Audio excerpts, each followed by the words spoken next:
Hello, good morning all of you.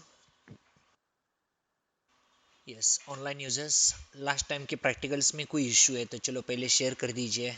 2 minute पे उस पर डिस्कस कर लेते हैं, आफ्टर दैट नेक्स्ट के लिए शुरू करते हैं। आपको प्रैक्टिकल में कोई भी प्रॉब्लम आ रहा है, कुछ है तो शेयर कर दीजिए।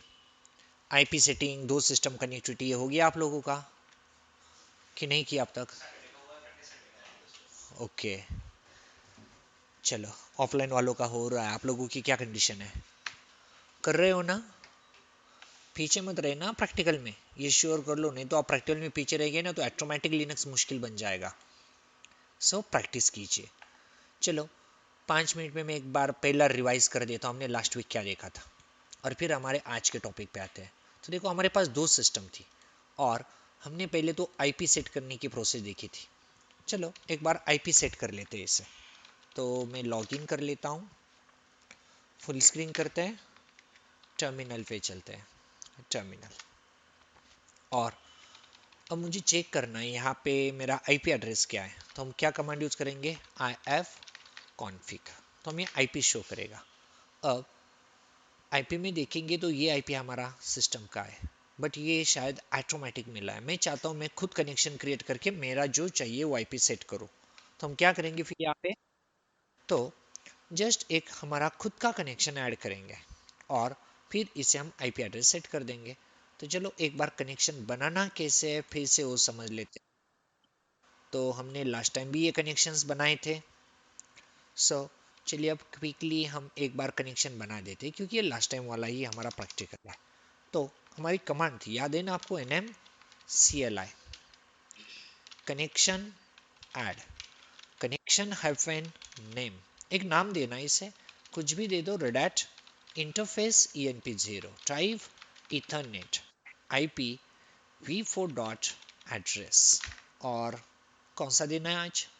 चलो 10 का देते हैं आज, 10.0.0.10 देते हैं, ठीक है। /8 कर देते हैं।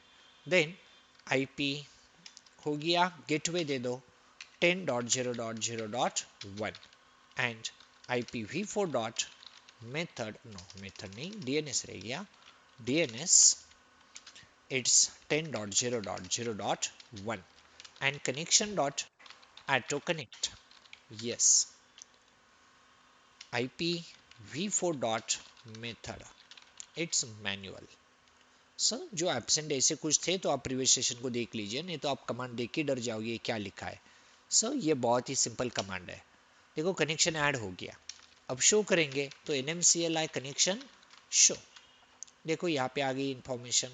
तो रेड हमने बनाया, ठीक है, enp चल रहा है, nmcli कनेक्शन डाउन, enp वाले को डाउन कर दो, nmcli कनेक्शन ऑफ कर दो, कनेक्शन का नाम है हमारा रेड। बस हमारा कनेक्शन एक्टिवेट हो गया। तो आप IF कॉन्फ़िग करोगे तो आपको मिल जाएगा कि हमने जो आईपी अभी सेट करना चाहा था वो सेट हो चुका है। ये देखो यहाँ पे हो गया सेट। अब कंप्यूटर को कुछ नाम भी देना है, तो host name CTL set hyphen host name, और इससे होस्ट नेम देते हैं, चलो पुणे 10.10 देता हूँ, मतलब आईपी याद रहेगा हमें, 10 डॉट सपोज redhat.com, redhat.com। तो ये रहा हमारे कंप्यूटर का नाम। शो कब होगा? जब टर्मिनल को क्लोज करोगे आप एंड फिर से ओपन करोगे तो नए नाम के साथ ये आ जाएगा। अब देखो ये कंप्यूटर पुणे 10 के नाम से आ गया। तो आईपी सेट है और होस्ट नेम भी सेट कर दिया। अब अनदर वन सिस्टम, चलो उस पर भी चलता है। तो दूसरे सिस्टम को भी अभी हमें आईपी देना है, तो सेम अगेन यहाँ पे हमें प्रोसेस करनी पड़ेगी।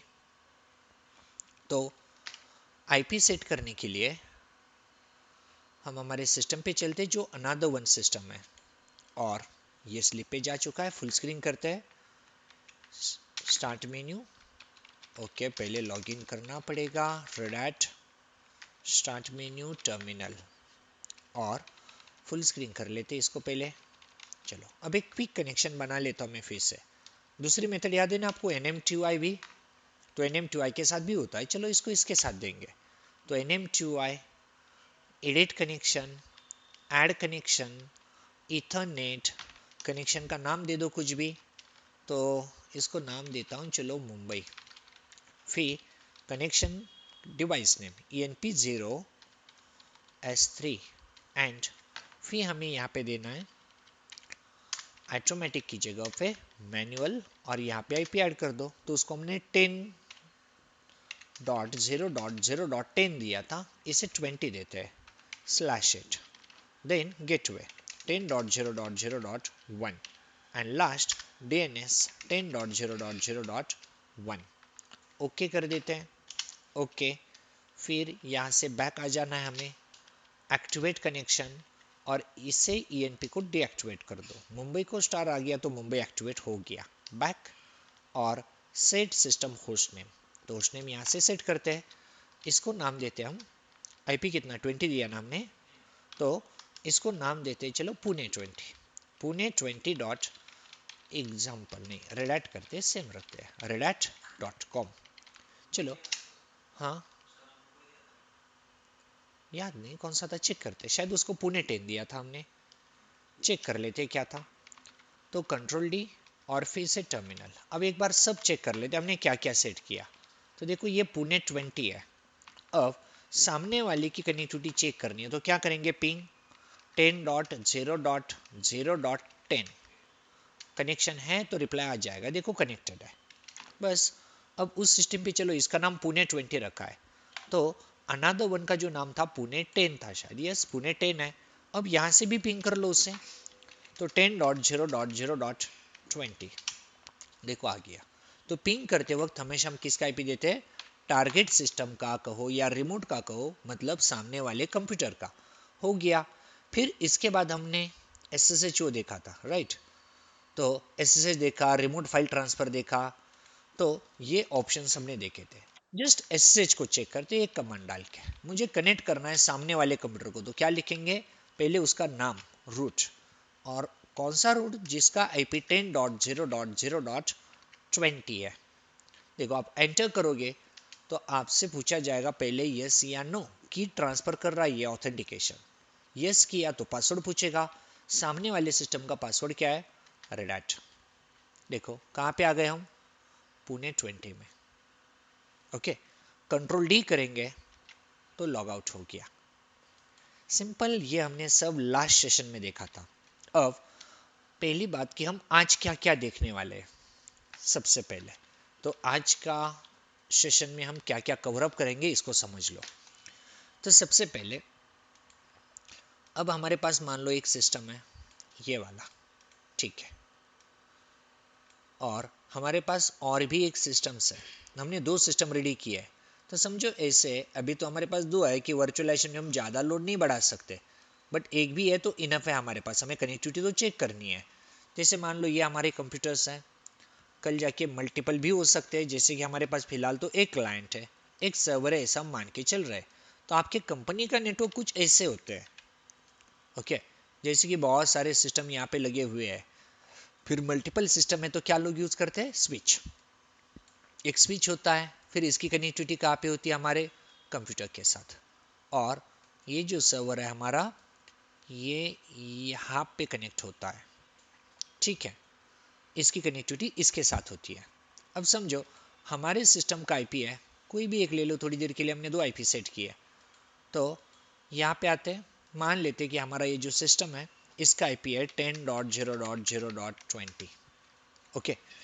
अब ये 20 के साथ सेट है और /8 करते हैं, ओके। अब आपके जो सिस्टम है ना बाकी वाले सब उसी IP रेंज में से होने चाहिए, तभी तो कनेक्टिविटी हो सकती है। जिन्होंने सिस्को किया उनको पता है एक नेटवर्क के सिस्टम है तो ही कनेक्शन इस्टेब्लिश हो सकता है, नेटवर्क अलग है तो राउटर की जरूरत है।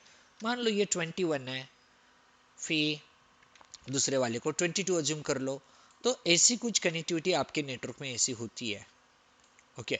फिर ये 22 बन जाएगा, चलो ये 22 है, फिर इसके बाद इसको हम 23 अज्यूम कर लेते हैं, फिर डैश डैश डैश जितने भी आपके पास होंगे, 50 है, 100 है, 200 है या 500 है, ठीक है, ऐसा नेटवर्क होता है। अब हमने लास्ट टाइम ये देखा था कि हम एक कंप्यूटर से दूसरे कंप्यूटर को रिमोटली कैसे कनेक्ट हो सकते हैं, ओके। उसके बाद हमने नेक्स्ट थिंग को ये समझा था कि एक फाइल किसी को भेजनी है मेरे सिस्टम से दूसरे सिस्टम वाले को तो कैसे फॉरवर्ड कर सकते हैं। ये सब हमारे लास्ट वीकेंड के टॉपिक्स थे जो हमने कवर अप किए थे। क्या हमारी बैच में ज़्यादा आ गए कि इतनी ही होती है ऑनलाइन? एक्स्ट्रा लोग आ गए क्या आज? चलो ठीक है, या किसी बैच की रिवाइज के लिए आए तो कुछ ज्वाइन हुए होंगे, क्योंकि मुझे लगता है 10 तक थे ना हमारे, आज ज़्यादा हो गए।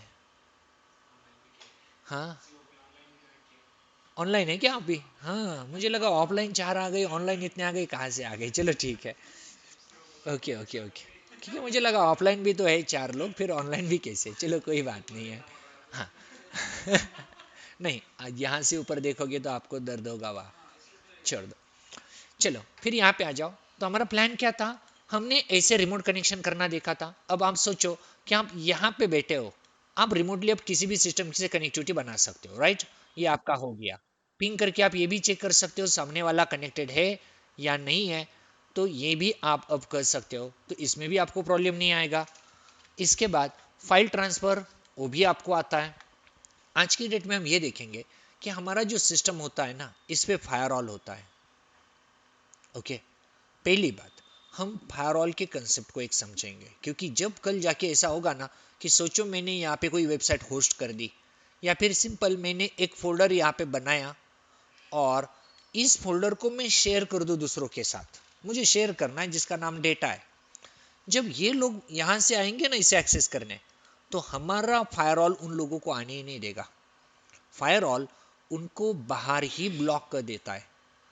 ओके, क्योंकि जब तक हम फायरवॉल को अलाउ नहीं करेंगे, वो किसी भी सर्विस को एक्सेस उन लोगों को करने ही नहीं देगा। अभी बात है एसएसएच कैसे हो गया, तो सोचेंगे अभी थोड़ी देर में एसएसएच कैसे हुआ।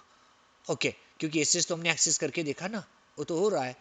फिर हम कोई और सर्विस की बात कर ले, वेब सर्विस है, एनएफएस सर्वर है, सांबा है, तो कोई भी सर्विस को फायरवॉल बाहर से अंदर नहीं आने देता है, ब्लॉक कर देता है। तो आपको पहले ये समझना पड़ेगा फायरवॉल रूल को कैसे सेट किया जाता है, ताकि कोई भी बाहर से हमारे सिस्टम को आना चाहेगा तो हमारे सिस्टम ने उसे ब्लॉक नहीं करना चाहिए। ठीक है, फर्स्ट कंसेप्ट हम फायरवॉल समझेंगे आज। उसके बाद हम यहाँ पे समझेंगे package management. Okay, package management. अब पैकेज मैनेजमेंट में क्या देखना है? तो पैकेज मैनेजमेंट में ये समझना है कोई भी सॉफ्टवेयर मुझे यहाँ पे इंस्टॉल करना है, मैं इसको वेब सर्वर बनाना चाहता हूँ, तो मुझे अपाचे का सॉफ्टवेयर इंस्टॉल करना पड़ेगा या इंजिन एक्स करना पड़ेगा। बट ये सॉफ्टवेयर इंस्टॉल करेंगे कैसे लिनक्स पे? जैसे विंडोज़ में तो आपको पता है, गूगल पे जाते हो, डाल देते हो, कोई भी सॉफ्टवेयर चाहिए उसका नाम मिल जाएगा, डाउनलोड और डबल क्लिक इंस्टॉल। बट यहाँ पे सब प्रोसेस समझनी पड़ेगी, सॉफ्टवेयर कैसे कैसे इंस्टॉल करने की प्रोसेसेस होती है। तो सेकेंड पॉइंट हम ये समझेंगे। एंड इसके बाद थर्ड हम यहाँ पे देखेंगे how to share folder with NFS. Network file system के थ्रू हम फोल्डर को शेयर कैसे करेंगे। ओके, तो ये 3 कंसेप्ट को हमें समझना है और यही 3 हमारे टारगेट है। अब देखो, सबसे पहले जो है वो फायरवॉल की बात करते हैं। फायरवॉल बहुत सिंपल कंसेप्ट है। देखो, फायरवॉल का मतलब क्या है कि कोई भी बाहर का पर्सन आपकी सर्विस को एक्सेस करना चाहता है, तो फायरवॉल उसे आपके सिस्टम में आने से पहले को यहाँ पे ब्लॉक कर देता है। फायरवॉल जो है, इसे सिक्योरिटी गेट कहते हैं लोग, या फिर फर्स्ट सिक्योरिटी गेट। फर्स्ट क्यों? क्योंकि आपके पास एंटीवायरस है, आपके पास डायरेक्टरी को परमिशन है, आपने सब कुछ देखा। बट बाहर से कोई मान लो अनऑथराइज पर्सन आपके सिस्टम में एंट्री कर रहा है ना, तो आपका एंटीवायरस, आपकी फाइल परमिशन, इन सबसे पहले उससे जो फाइट करेगा वो फायरवॉल होगा। यदि फायरवॉल से वो बाईपास होकर आपके सिस्टम में आ गया, तो फिर आपका एंटीवायरस उनकी जरूरत है। बट फायरवॉल उनको बाहर ही रोक देगा। इसके नाम ही देखो क्या है, फायर ऑल। फायर मतलब आग, और दूसरा क्या है, ऑल है। तो एक ऑल जिस पे आग लगी हुई है, ताकि बाहर वाला अनऑथराइज आएगा तो वही मान लो जल जाएगा। सेम इस कंसेप्ट इसको कुछ बनाया गया, तो फर्स्ट सिक्योरिटी गेट कहलाएगा। कोई भी आएगा तो आपको प्रोटेक्ट करेगा। अब देखो, हम यहाँ पे बात कर ले तो हमारा सिस्टम ये चल रहा है, क्या इस पे फायरवॉल है? फिर तो देख लो फायरवॉल है कि नहीं। हमने लास्ट टाइम कमांड सीखी थी, हाउ टू चेक सर्विसेस। तो system CTL status firewall D, firewall daemon. देखो मेरे पास फायरवॉल है और मेरा फायरवॉल अभी क्या है, एक्टिव है, रनिंग है। और मैं रिबूट करूंगा तो क्या होगा, चलता रहेगा कि बंद होगा? चलता रहेगा क्योंकि इनेबल लिखा हुआ है, राइट। तो ये चल रहा है। अब हम चाहते हैं फायरवॉल को टेम्परेरी स्टॉप करना है, तो डिसेबल से क्या होगा, नेक्स्ट रिबूट के बाद बंद हो जाएगा। क्विकली करना है तो क्या लिखोगे, system CTL stop firewall D, आपका फायरवॉल बंद हो गया। अभी स्टॉप है फायरवॉल, चेक करोगे तो स्टेटस का देखो, फायरवॉल इज इनएक्टिव। फायरवॉल क्या हो गया, इनएक्टिव हो गया, डेड है। एनेबल है, इसका मतलब आफ्टर द रिबूट ये एक्टिवेट हो जाएगा। अभी हमने करंटली क्विकली इसको स्टॉप कर दिया। फिर आप इसको स्टार्ट करना चाहते हो, आप लिखोगे system CTL start firewall D, आपका फायरवॉल फिर से शुरू हो गया, फिर से ये रनिंग स्टेट में आएगा। ओके, स्टेटस चेक करेंगे तो हमें दिखाई देगा फायरवॉल फिर से एक्टिव है। और एनेबल डिसेबल का मतलब परमानेंटली ऑन या ऑफ करना, ये रिबूट टाइम इफेक्ट लेता है। ठीक है, इसके बाद अब हम यहाँ पे देख रहे हैं कि फायरवॉल बाहर से आने वाले को ब्लॉक करता है, इसका आईपी क्या है 20 है। अब हम दूसरे सिस्टम पे चलते हैं, अब यहाँ से उसको एसएसएच से एक्सेस करते हैं। तो लॉगिन कर लेता हूँ रेड, और मुझे एक्सेस करना है 20 वाले को, तो SSH रूट @10.0.0.20, देखो पासवर्ड पूछ रहा है, पासवर्ड क्या है रेड, हो गया एक्सेस। फिर फायरवॉल ने क्यों नहीं रोका, फायरवॉल तो चल रहा है ना।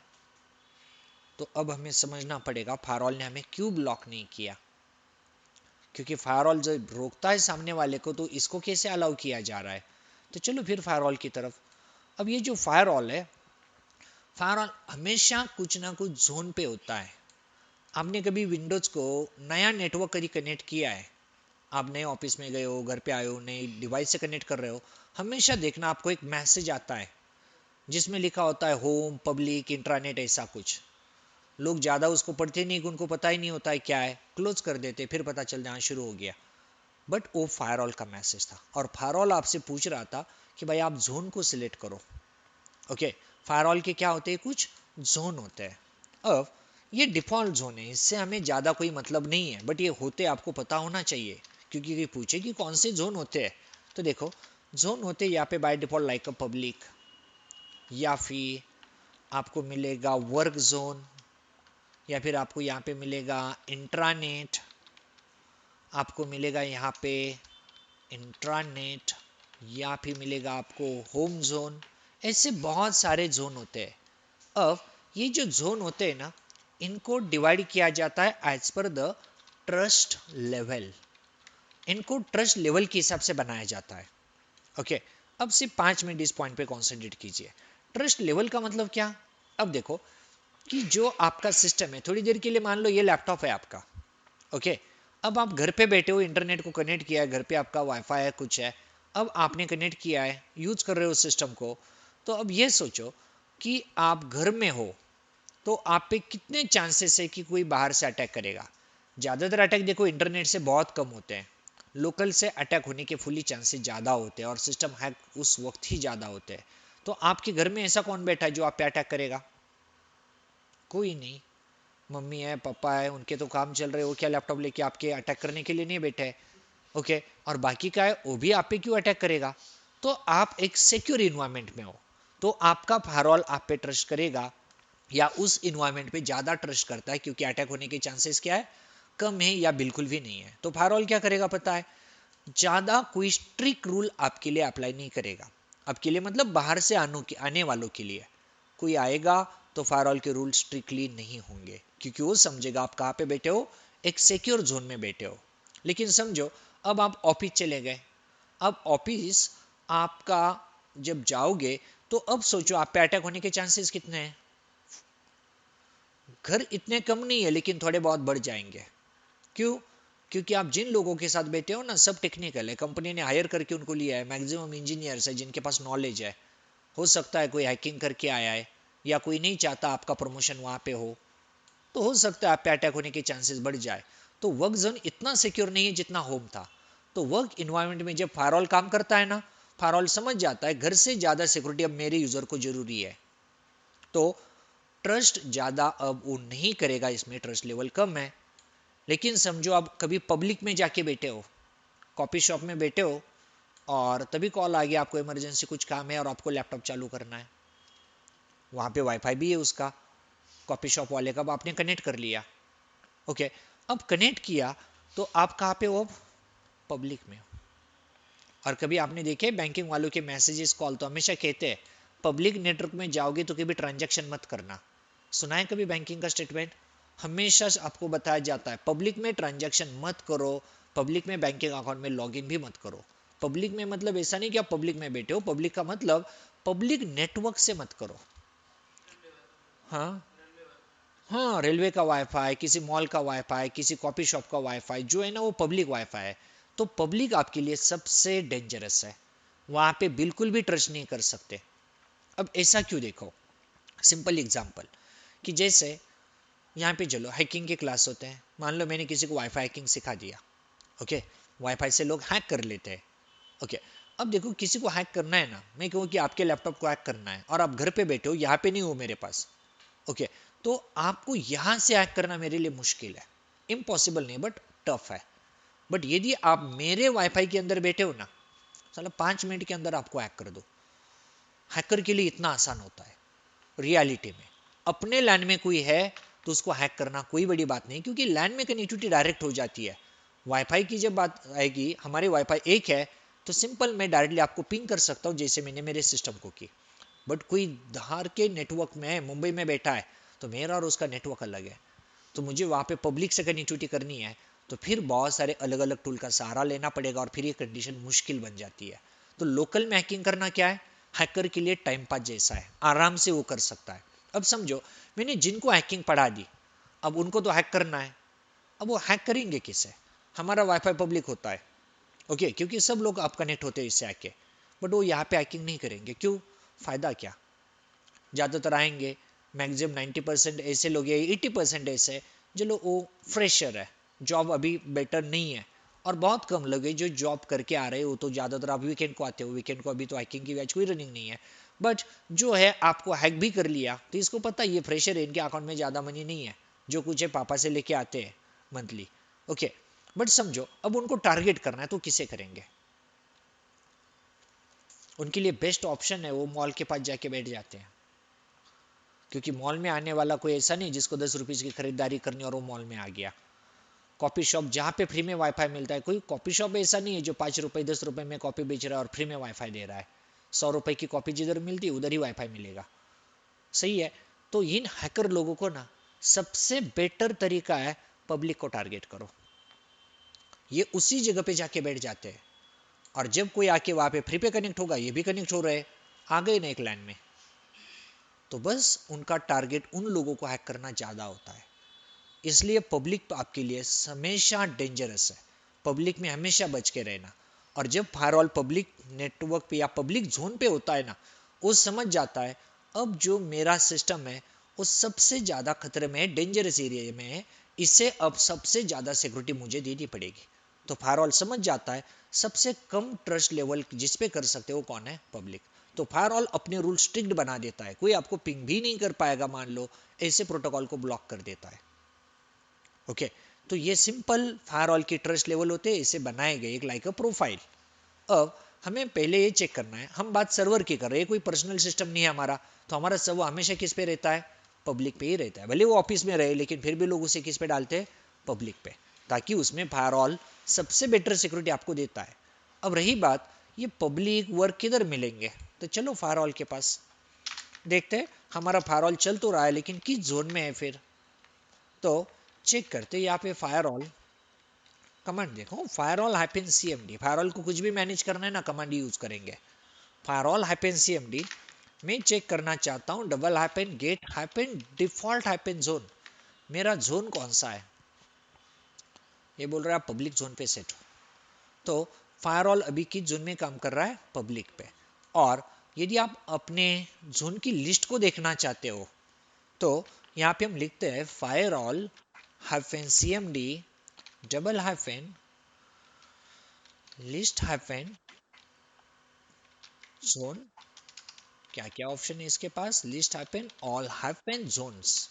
चलो, ऑल हाइफेन जोन्स, देखो ये जोन की लिस्ट दिखा देगा आपको। इसके पास एक वर्क जोन है, इसके पास ट्रस्टेड जोन है, इसके पास पब्लिक जोन है जो फिलहाल एक्टिव है, इसके पास लाइब्रेरी वर्चुअल केक एक है, इंटरनल है, और जाओगे होम मिलेगा। ऐसे बहुत सारे यहाँ पे इंटीग्रेटेड, बट सब सेम है, देखो कोई चेंज नहीं है इनमें, सिर्फ एक प्रोफाइल जैसे बना के दिए आपको, आप उनको कस्टमाइज कर सकते हो, आपको जो चेंज करना है उनमें कर सकते हो। अभी फिलहाल देखो कौन सा चल रहा है हमारा जोन, तो पब्लिक चल रहा है, राइट। तो हम क्या करते हैं, एक्टिव जोन जो पब्लिक है इसको हटा के हम वर्क जोन को सेट कर देते हैं। मैं चाहता हूँ ये वर्क वाला ना मेरा डिफॉल्ट जोन हो जाए। तो देखो डिफॉल्ट चेक करने को ये कमांड यूज की थी हमने, हमें पता चला डिफॉल्ट कौन है, पब्लिक है। अब हम वर्क पे जाना चाहते हैं, तो मैं यहाँ पे लिखता हूँ systems no fire all hyphen CMD double hyphen set hyphen default hyphen zone, और कौन सा सेट करना है हमें, वर्क। देखो हो गया सेट, आपको बता देगा सक्सेस। अब आप चेक करोगे मेरा डिफॉल्ट जोन कौन सा है, तो देखो ये आपको बताएगा आपका जो डिफॉल्ट जोन है अब वो वर्क है, तो वर्क चेंज कर दिया। अब चेक करोगे लिस्ट में, तो लिस्ट में भी तो वही दिखेगा हमें कि जो भी हमारी जोन की लिस्ट थी उसमें वर्क अब डिफॉल्ट में आएगा, इट्स एक्टिव। ओके, तो जोन चेंज करना कोई बड़ी बात नहीं है। अब रही बात हमारा वर्क जोन है, क्या सामने वाला हमें फिर भी कनेक्ट हो सकता है, क्या हमने जोन चेंज कर दिया, चेक कर ले। तो लॉग इन कर लेते हैं और फिर से पिंग कर ये करते हैं SSH, ये फिर से पासवर्ड पूछ रहा है, करो रेडाट, हो गया। मतलब वर्क जोन भी इसको नहीं रोकता है। अब ये क्यों नहीं रोक रहा है, आ जाओ इधर, अब समझ में आएगा क्यों नहीं रोक रहा है। कौन सा जोन चल रहा है, वर्क। इसमें देखो सर्विस में कौन है, और SSH तो पहले से इधर इधर जिनके नाम होते हैं ना, इनका मतलब है फायर ऑल उनको रोकने वाला नहीं है, उनके लिए फायर ऑल ने अपने सर्विसेज में अलाउ रखा है। और पब्लिक ने क्यों अलाउ किया था मुझे, यार पब्लिक में भी तो SSH पहले से था। मतलब मैं यदि सामने वाले को यहाँ पे आने से रोकना चाहता हूँ SSH के थ्रू, तो मुझे इस सर्विस को कुछ भी करके यहाँ से हटाना पड़ेगा, क्योंकि मेरा वर्क जोन चल रहा है। मान लो यदि मैं SSH को इधर से निकाल दूं तो सामने वाला फिर मुझे कनेक्ट ही नहीं हो सकता। कनेक्शन ब्लॉक करना तो हमने SSH की सेटिंग से 2-3 तरीके से देखा था लास्ट टाइम, बट आज हम फायरऑल से सामने वाले को ब्लॉक करना चाहते हैं। अब देखो मैं यहाँ पे कमांड लिखता हूँ firewall hyphen CMD double hyphen permanent double hyphen remove hyphen service. कौन सी सर्विस हटानी है, SSH, हटा दी, सक्सेस। बट आपने जो सर्विस हटाई ना, ये फायरऑल को अपडेट तब तक नहीं होगा जब तक आप फायरऑल सर्विस को रिस्टार्ट नहीं करते। तो फिर आपके पास दो तरीके हैं, आप कमांड चलाओ firewall hyphen CMD double hyphen reload, तो आपकी फायरऑल सेटिंग क्या हो जाएगी, रीलोड हो जाएगी। और आपको ये देखना है सच में फायरऑल को पता चला कि नहीं चला जो मैंने चेंज किया, तो आप एक बार लिस्ट को फिर से देख लो। लिस्ट में आपको दिखेगा SSH अभी भी वहीं पे है, SSH नहीं गया, हमने तो सक्सेसफुली निकाल दिया। अब देखो रिलोड कर लो, आपका SSH वहां से हट जाएगा, रिलोड। तो फायरऑल ने अपने कॉन्फ़िगरेशन को रिलोड कर लिया। अब इसने रिलोड किया तो अब चेक करोगे आप, तो आपको मिलेगा अब SSH वहां पे नहीं है क्या, नहीं है। अब चलो इसे पूछो कि कनेक्टिविटी बना के दिखाए उसके साथ, हर बार कनेक्ट हो रहा था ना, देखो डिसकनेक्ट। अब ये कनेक्ट ही नहीं हो सकता, ये बोल रहा है कि सामने वाले सिस्टम पे जाने के लिए मुझे रूट ही नहीं मिल रहा है, no route to host. Ping करोगे तो पिंग है, पिंग में कोई प्रॉब्लम ही नहीं है, कनेक्टिविटी इस्टेब्लिश है। बट SSH जिस पोर्ट से जाता है वो कौन होता है, 22, और सामने वाले ने SSH को ब्लॉक कर दिया। मतलब अब हमने किसी को हमारे पास आने से रोक दिया बाय यूजिंग फायरऑल, तो फायरऑल ने उसे ब्लॉक कर दिया। अब मैं फायरऑल को स्टॉप कर दूं तो देखते हैं क्या होता है। फायरऑल हाइफेन CMD नो, सिस्टम के साथ करते हैं ना, systemctl स्टॉप फायरऑल D। अब देखो क्या करता है फायरऑल, स्टॉप कर दिया। अब क्या हमें फिर से रोका जाएगा, ओ पिंग नहीं SSH। देखो आ गया पासवर्ड, कर लो लॉगिन, हो गया लॉगिन। तो इसलिए कहा जाता है फायरवॉल को कभी बंद करके मत रखना। फायरवॉल बहुत ही सिक्योर डिवाइस है जो आपको बाहर के अनऑथराइज्ड ट्रैफिक से बचाता है। अब फायरवॉल को स्टार्ट करोगे, ये फिर से एसएच वालों को आने देगा क्या? नहीं, क्योंकि फायरवॉल को हमने के रखा है, एसएच को अलाउ नहीं करना है। तो अब जिन लोगों को अलाउ करना चाहते हो ना, उनको सिर्फ इस लिस्ट में ऐड कर देना। कल जाके हम क्या करेंगे, यहाँ पे वेब सर्वर बनाएंगे। जब वेबसाइट होस्टिंग होती है ना, तो कौन सी सर्विस चाहिए? एसएसएच, एसएसएच नहीं, एचटीटीपी, हाइपरटेक्स्ट ट्रांसफर प्रोटोकॉल, या फिर एचटीटीपीएस। बहुत सर्विस को आपको यहाँ पे जरूरत पड़ सकती है कि आप उन लोगों को क्या कर दो, अलाउ कर दो। no. तो हम यहाँ पे अब फायरवॉल में HTTP को मान लो ऐड करना चाहते हैं, तो आप लिखोगे firewall hyphen CMD double hyphen permanent double hyphen permanent, oh triple नहीं, double hyphen permanent double hyphen add hyphen service. मान लो मैं यहाँ पे एसएच को पहले ऐड कर रहा हूँ, हमने निकाल दिया था उसे, एक हो गया। फिर मैं HTTP को करता हूँ, ये भी हो गया। फिर मैं HTTPS को करता हूँ, ये भी हो गया। अब इन तीनों सर्विस के थ्रू कोई बाहर से आएगा तो हमारा फायरवॉल उसे ब्लॉक नहीं करेगा। ओके, और बाहर से क्यों आएगा? क्योंकि जिसको हमारे साथ एसएसएच कनेक्शन बनाना है वो तो आने वाला है।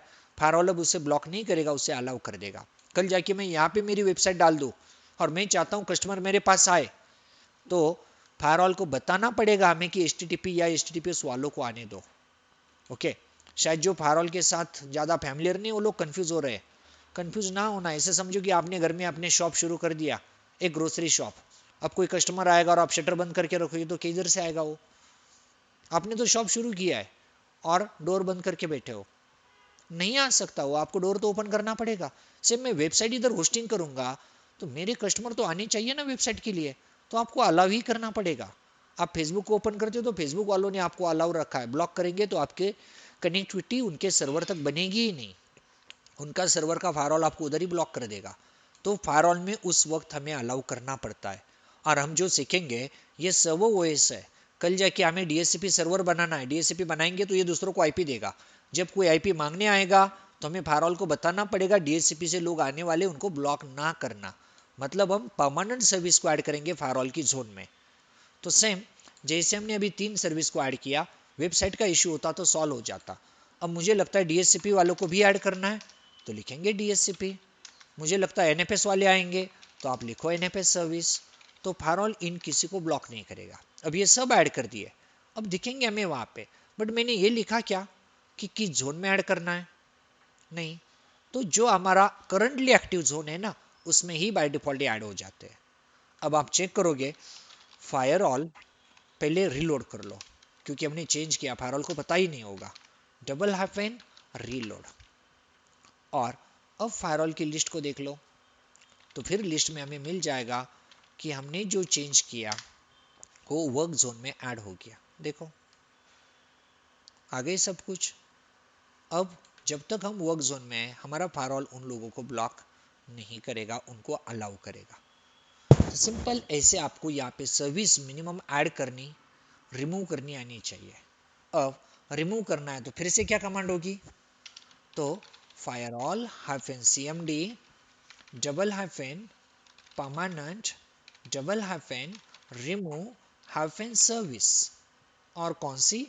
यार 4-5 महीने ऐड कर दी, क्या मल्टीपल को हटा सकते हैं? एक ट्राई करते हैं। यहाँ पे इन कवली ब्रैकेट लिखता हूँ मैं, क्योंकि कॉमा करके सीधा नहीं लिख सकते आप।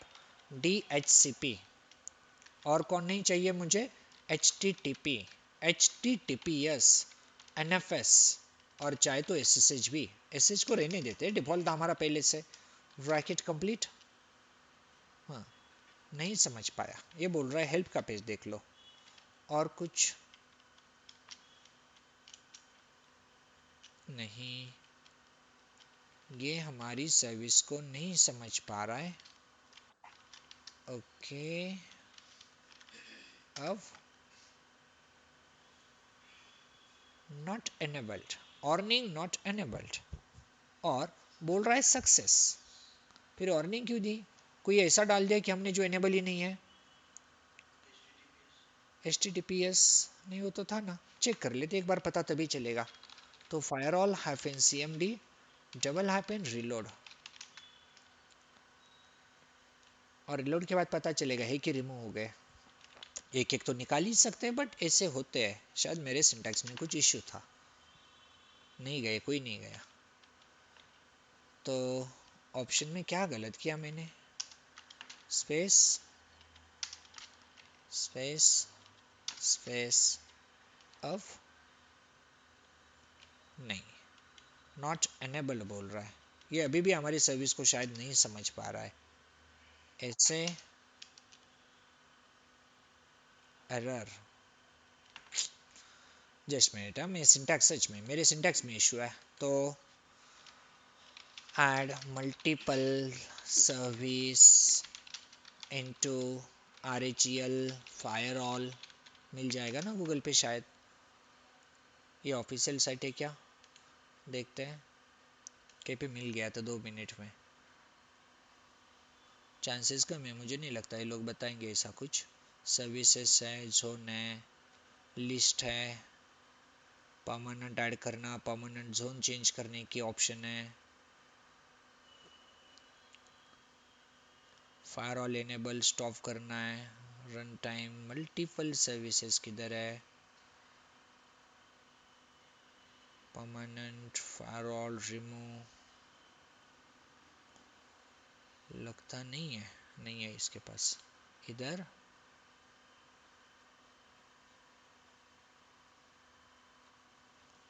यार हम ही 2-4 बार और ट्राई करेंगे तो हमारी कमेंट हो जाएगी, लगता है ऐसा दिखने से अच्छा।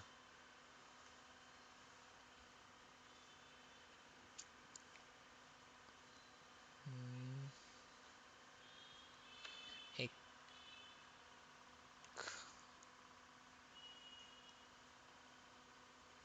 एक काम करते हैं, हमारी कमेंट को इधर डाल देते हैं ना, double hyphen service double hyphen add hyphen service is equal to in curly bracket http https nfs। अब देखते हैं कोई हेल्प करेगा यहाँ पे, श्योर लगता नहीं है, वही साइड पे आ गए लगता है फिर से।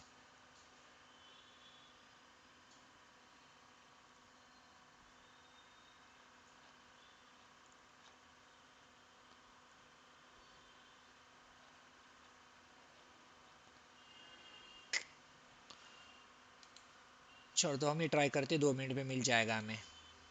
ओके, और कॉमा नहीं है, फिर ऑप्शन क्या था, कर्ली ब्रेसेस के बाद कॉमा है क्या इन बीच में, है ना। चलो ट्राई करके देख लेते एक बार, ये पहला और लास्ट का स्पेस हटाते हैं, क्योंकि कमांड तो सेम थी, गलत कहाँ पे हो रहा है। बस हो गया, वो स्पेसिंग ने इशू किया है। हाँ, फिर एक बार रिलोड करके देख लेते हैं, रिलोड, और अब चेक करते हैं सक्सेसफुल रहा तो ये सब हट गए होंगे, और हट गए तो हम ऐसे ऐड भी कर सकते हैं। अब लिस्ट को देखते हैं, देखो चले गए सब। तो बस मतलब मल्टीपल सर्विस ऐड करने के लिए वो जो स्पेस था हमारा पहला का, एक लास्ट का, इन 2 स्पेस ने हमें इशू किया और कमांड गलत बता रहा था। ठीक है, तो चलो परमानेंटली हम सर्विस को ऐड कर सकते हैं, रिमूव कर सकते हैं। अब आपको इसके बारे में और एक बात पता होगी, SSH जो है वो किस पोर्ट को सपोर्ट करता है, पोर्ट नंबर 22, या फिर कोई HTTP का पोर्ट नंबर क्या होता है, 80। HTTPS का, और मुझे लगा आप सिस्को करके आए हो, 443।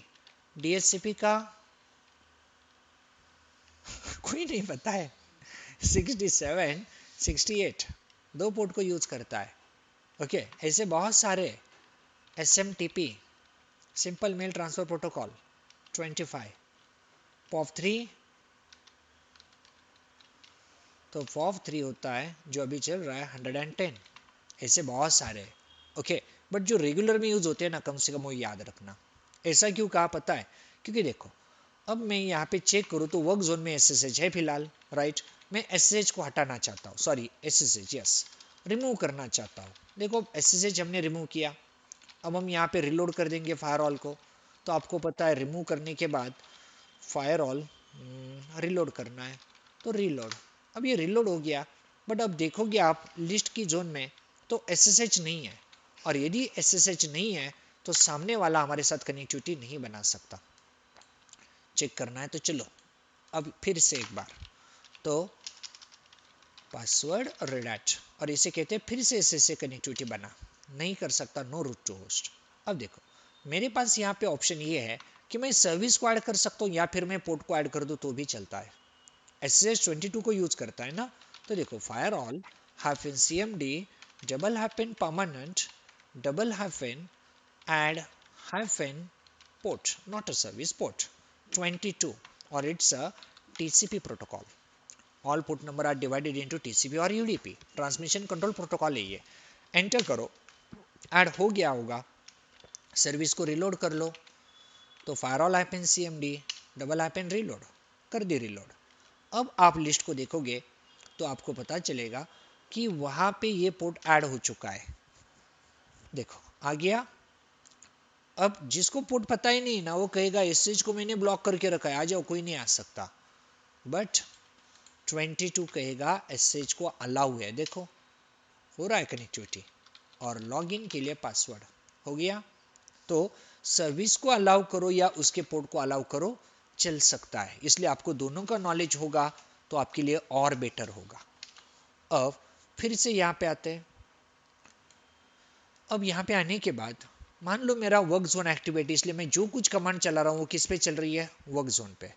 बट मेरा वर्क जोन मान लो अभी एक्टिवेट है, मैं पब्लिक में किसी सर्विस को ऐड करवाना चाहता हूँ, तो कोई मुश्किल बात नहीं है। आप सिर्फ कमांड में क्या करोगे, देखो आप यहाँ पे लिखोगे fire all hyphen CMD double hyphen zone करते हैं, जोन किस जोन में ऐड करना है सर्विस को, मुझे पब्लिक में, इसे कहा पब्लिक में करना है, डबल हाइफन परमानेंट, परमानेंट।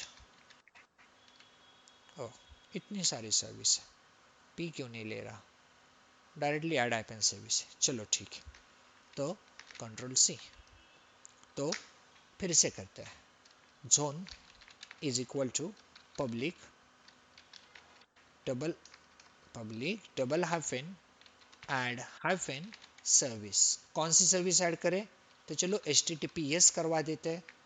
और अब चाहे तो मैं डबल हाइफन परमानेंट करके देखता हूँ, लास्ट में लगा दिया, सिर्फ मैंने वहाँ पे जोन को जगह दे दी, जोन भी लास्ट में डालता तो चल जाता। सिर्फ वर्क क्या हुआ इससे, ये जो आपने ऐड किया वो पब्लिक में जाया गया होगा, हमारा तो वर्क चल रहा है लेकिन हमने ऐड पब्लिक में करवाया। अब देख लो firewall hyphen CMD double hyphen reload, तो आपको मिलेगा SSH जो है ना वो पब्लिक जोन में ऐड हो गया। अब चेक करते लिस्ट को, तो वर्क जोन में SSH नहीं मिलेगा, ऊपर पब्लिक में आओगे जो अभी फिलहाल एक्टिवेट भी नहीं है उसमें ये ऐड हो गया।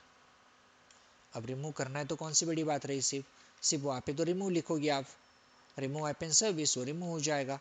तो सिंपल आपको ऐसी सर्विस ऐड करना है, रिमूव करना है, जोन चेंज करना है, फायरवॉल को स्टॉप करना है, स्टार्ट करना है, परमानेंट ऑन ऑफ करना है, ये बातें आनी चाहिए। ओके कभी ऐसी जरूरत ना पड़े कि फायरवॉल को बंद करके रखोगे, फायरवॉल में जो चेंज करने हैं आप कर सकते हो, डिफॉल्ट जोन चेंज करना है तो वो कर सकते हो, आपको जोन में कोई सर्विस ऐड करनी है, रिमूव करनी है, पोर्ट ऐड करना है, रिमूव करना है, ये सब आपको रेगुलरली आज के बाद करना पड़ेगा, क्योंकि हम कभी फायरवॉल को बंद नहीं करेंगे। जब वेब होस्टिंग करेंगे तो मैं श्योर यहाँ पे कमांड चला दिया करूंगा कि मुझे HTTPS को या HTTP को ऐड करना है। ओके तो फायरवॉल की प्रैक्टिस हमारी आगे भी चलती रहेगी। अब आज का जो प्रैक्टिकल था ना उसमें दूसरे पे आ जाओ, पैकेज मैनेजमेंट।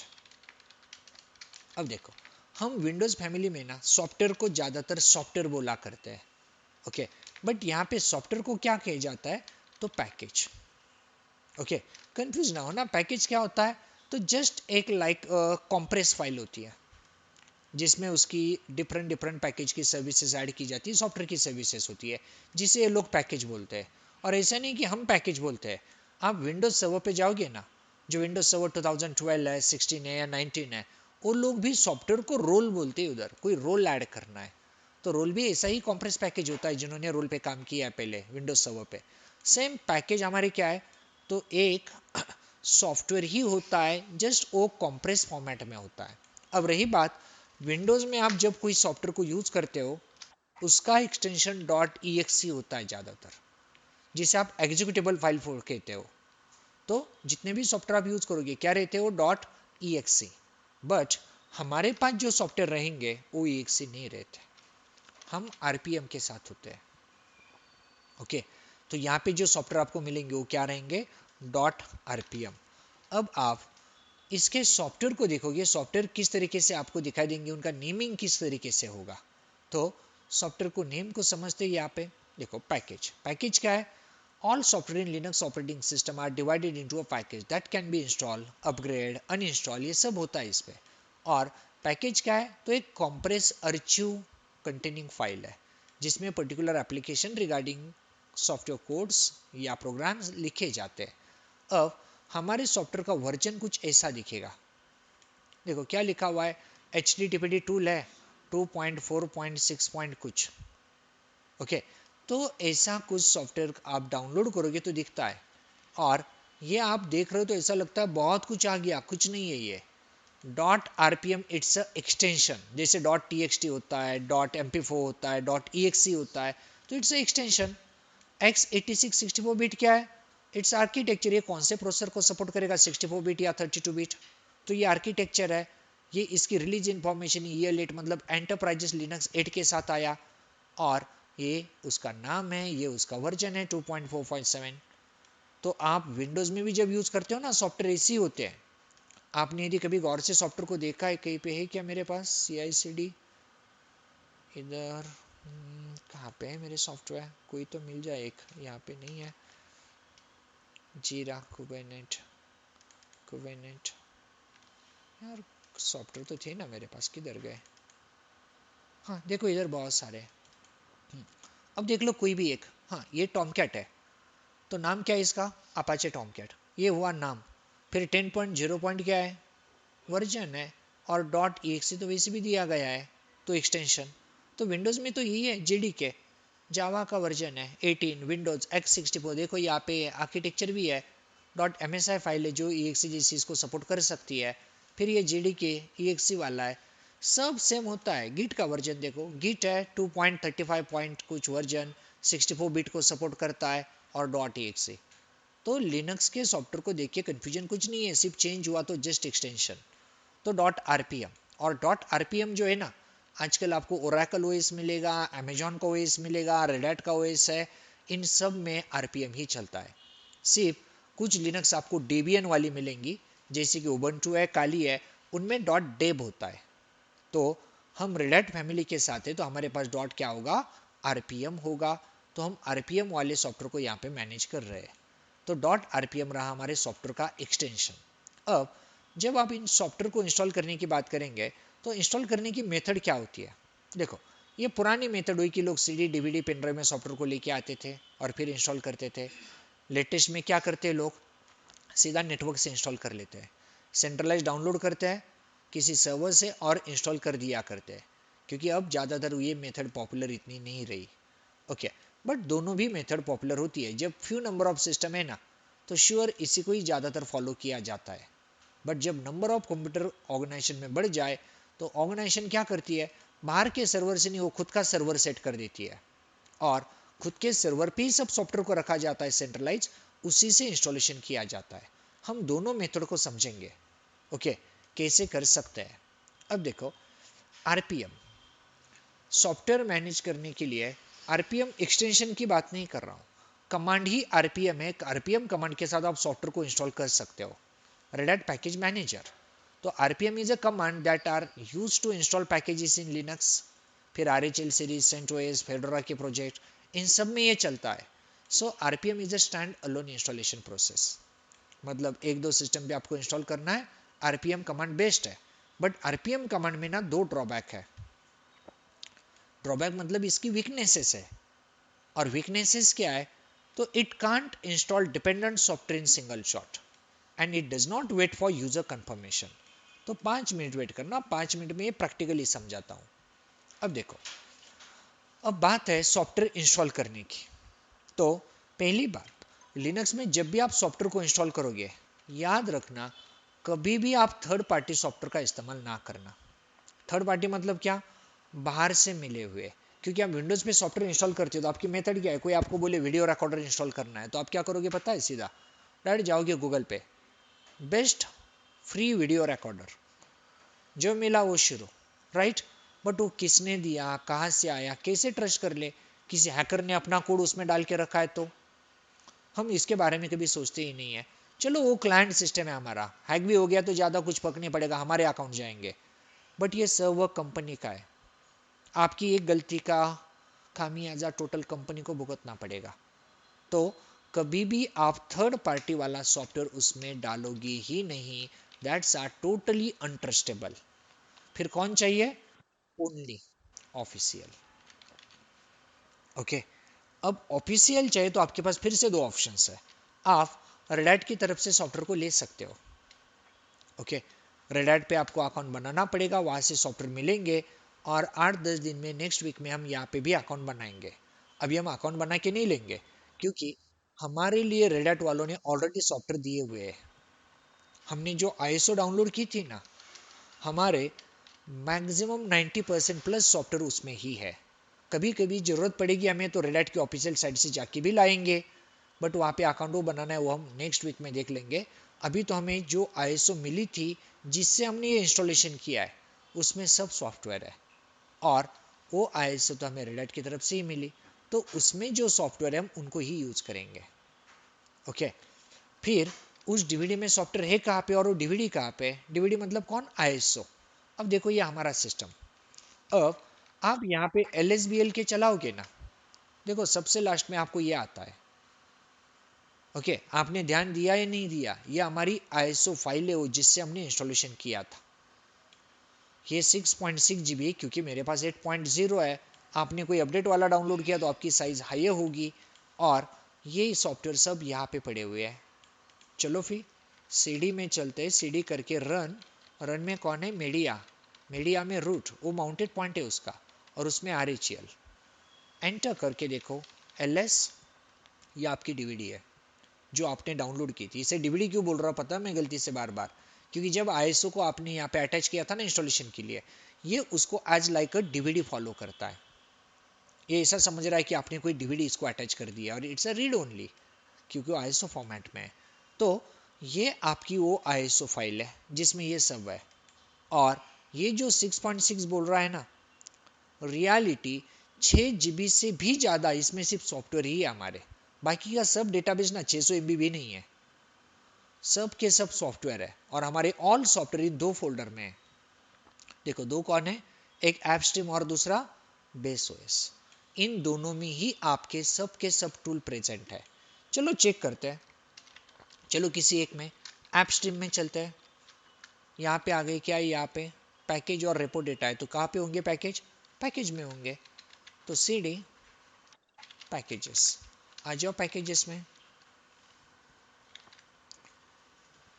LS को टाइम ले रहा है, मतलब बहुत बड़ी लिस्ट है इसके पास। देखो सब सॉफ्टवेयर है हमारे, तो सबकी एक्सटेंशन भी देखो आपको दिख रहे हैं, RPM सब RPM वाले हैं। ओके, अब मैं किसी को इंस्टॉल करना चाहता हूँ, इनके नाम देख के तो आपको कुछ समझ में नहीं आएगा, इनके नाम ही ऐसे है, ये जेनेटी SSH क्या है, और सबको समझने का ट्राई भी मत करना क्योंकि हमारी डीवीडी में नियर अबाउट 6000 प्लस पैकेज है, 6000 से भी ज़्यादा यहाँ पे प्रेजेंट है। तो हमें जो चाहिए ना उसको हम यूज़ करेंगे। जैसे एक सिंपल देख लो, मैं यहाँ पे एक सॉफ्टवेयर को चेक करना चाहता हूँ, पहले मेरे पास है क्या, तो मुझे चेक करना है VSFTPD, इसे कहा जाता है, FTP सुना है ना पहले, फाइल ट्रांसफर प्रोटोकॉल हुआ करता था, आज की डेट में इतना पॉपुलर नहीं रहा। ओके, तो VS it's called very secure, क्योंकि FTP का नया वर्जन आ गया था VSFTPD, it's a very secure file transfer protocol daemon. ये मेरे पास है क्या, मुझे चेक करना है। तो लिनक्स में कोई भी सॉफ्टवेयर है कि नहीं चेक करने का सबसे बेटर तरीका, आप लिखोगे RPM, red hat package manager से पूछना क्वेरी अबाउट VSFTPD। देखो क्या बोला, VSFTPD is not install your system, आपके सिस्टम में इंस्टॉल नहीं है ये, तो मुझे इंस्टॉल करना है। मैं इतने सारे पैकेज के साथ हूँ, यहाँ पे श्योर होगा वो, मुझे वी की सीरीज में जाके देखना पड़ेगा। उससे अच्छा ये ना कि मैं यहाँ पे उसका नाम ही टाइप कर दूँ।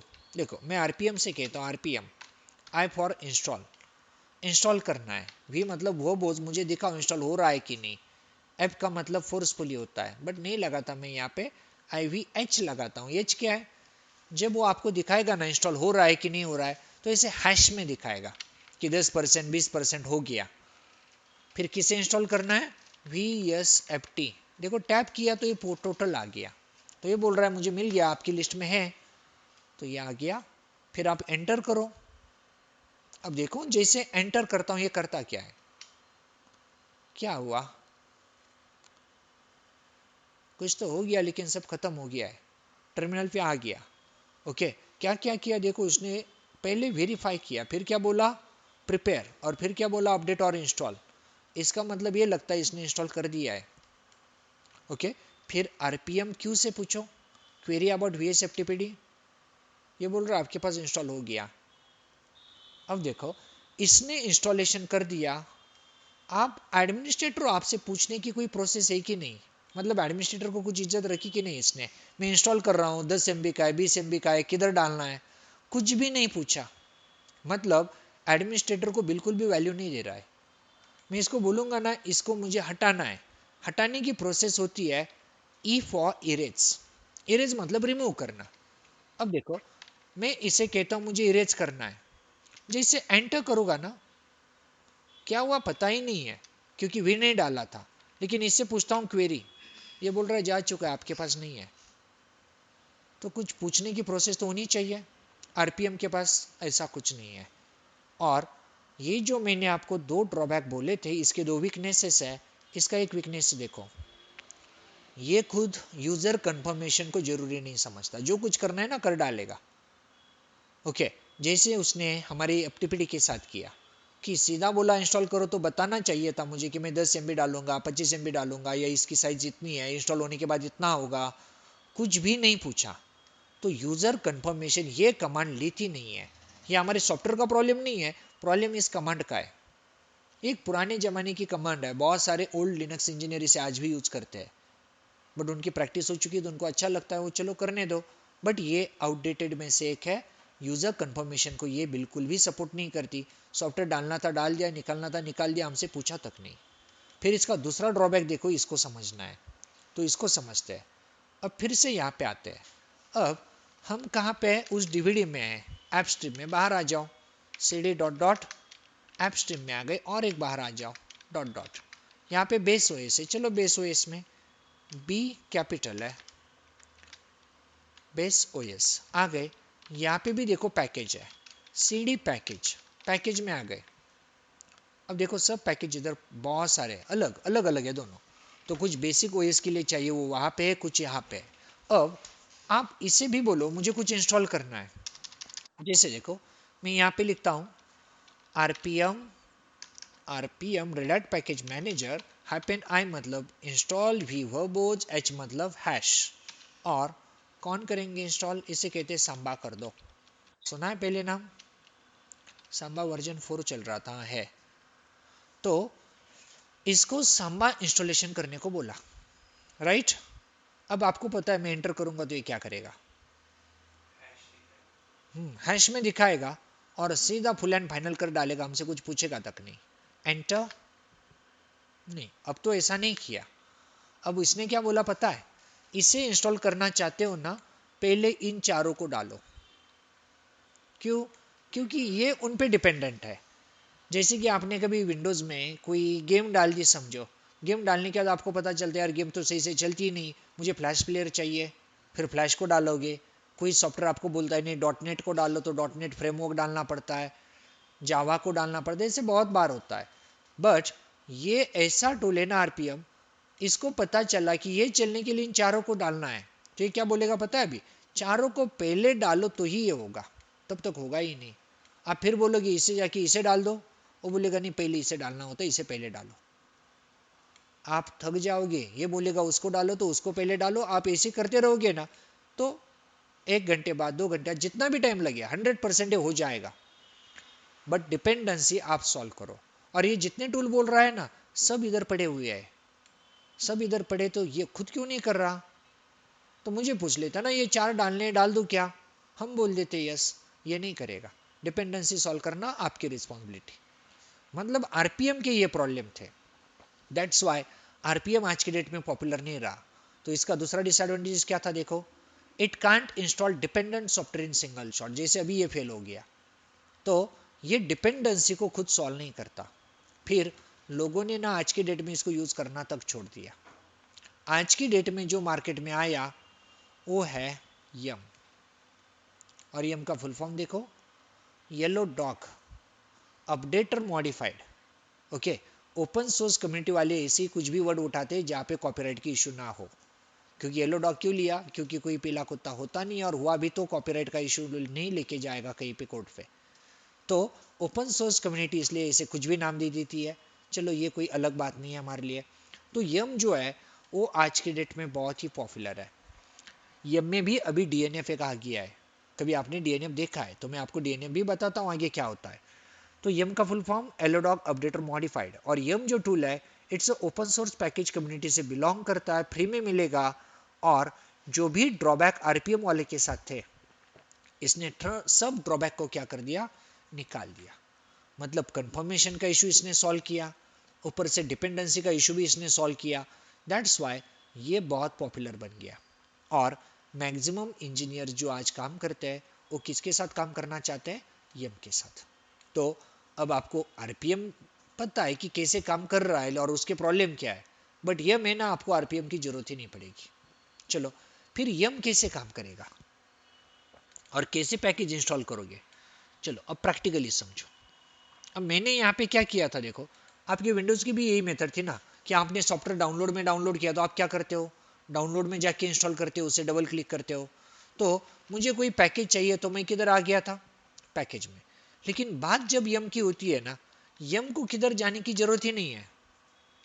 यम को आप सीधा बोलो यम इंस्टॉल और सांबा, वर्जन क्या है मुझे नहीं पता, स्टार, वो सांबा को इंस्टॉल करके दे देगा। ऊपर से कंफर्मेशन भी आपसे लेगा।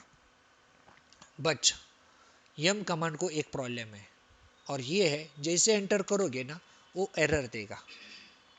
और एरर क्या है पढ़ो, there is no repo. Okay, तो ये बोल रहा है रेपोज नहीं है मेरे पास। तो यम कमांड रेपोज पे काम करती है। और रेपोज क्या होता है देखो, अब तो मैं ये यम कमांड किधर भी चला दूंगा कल जाके, राइट।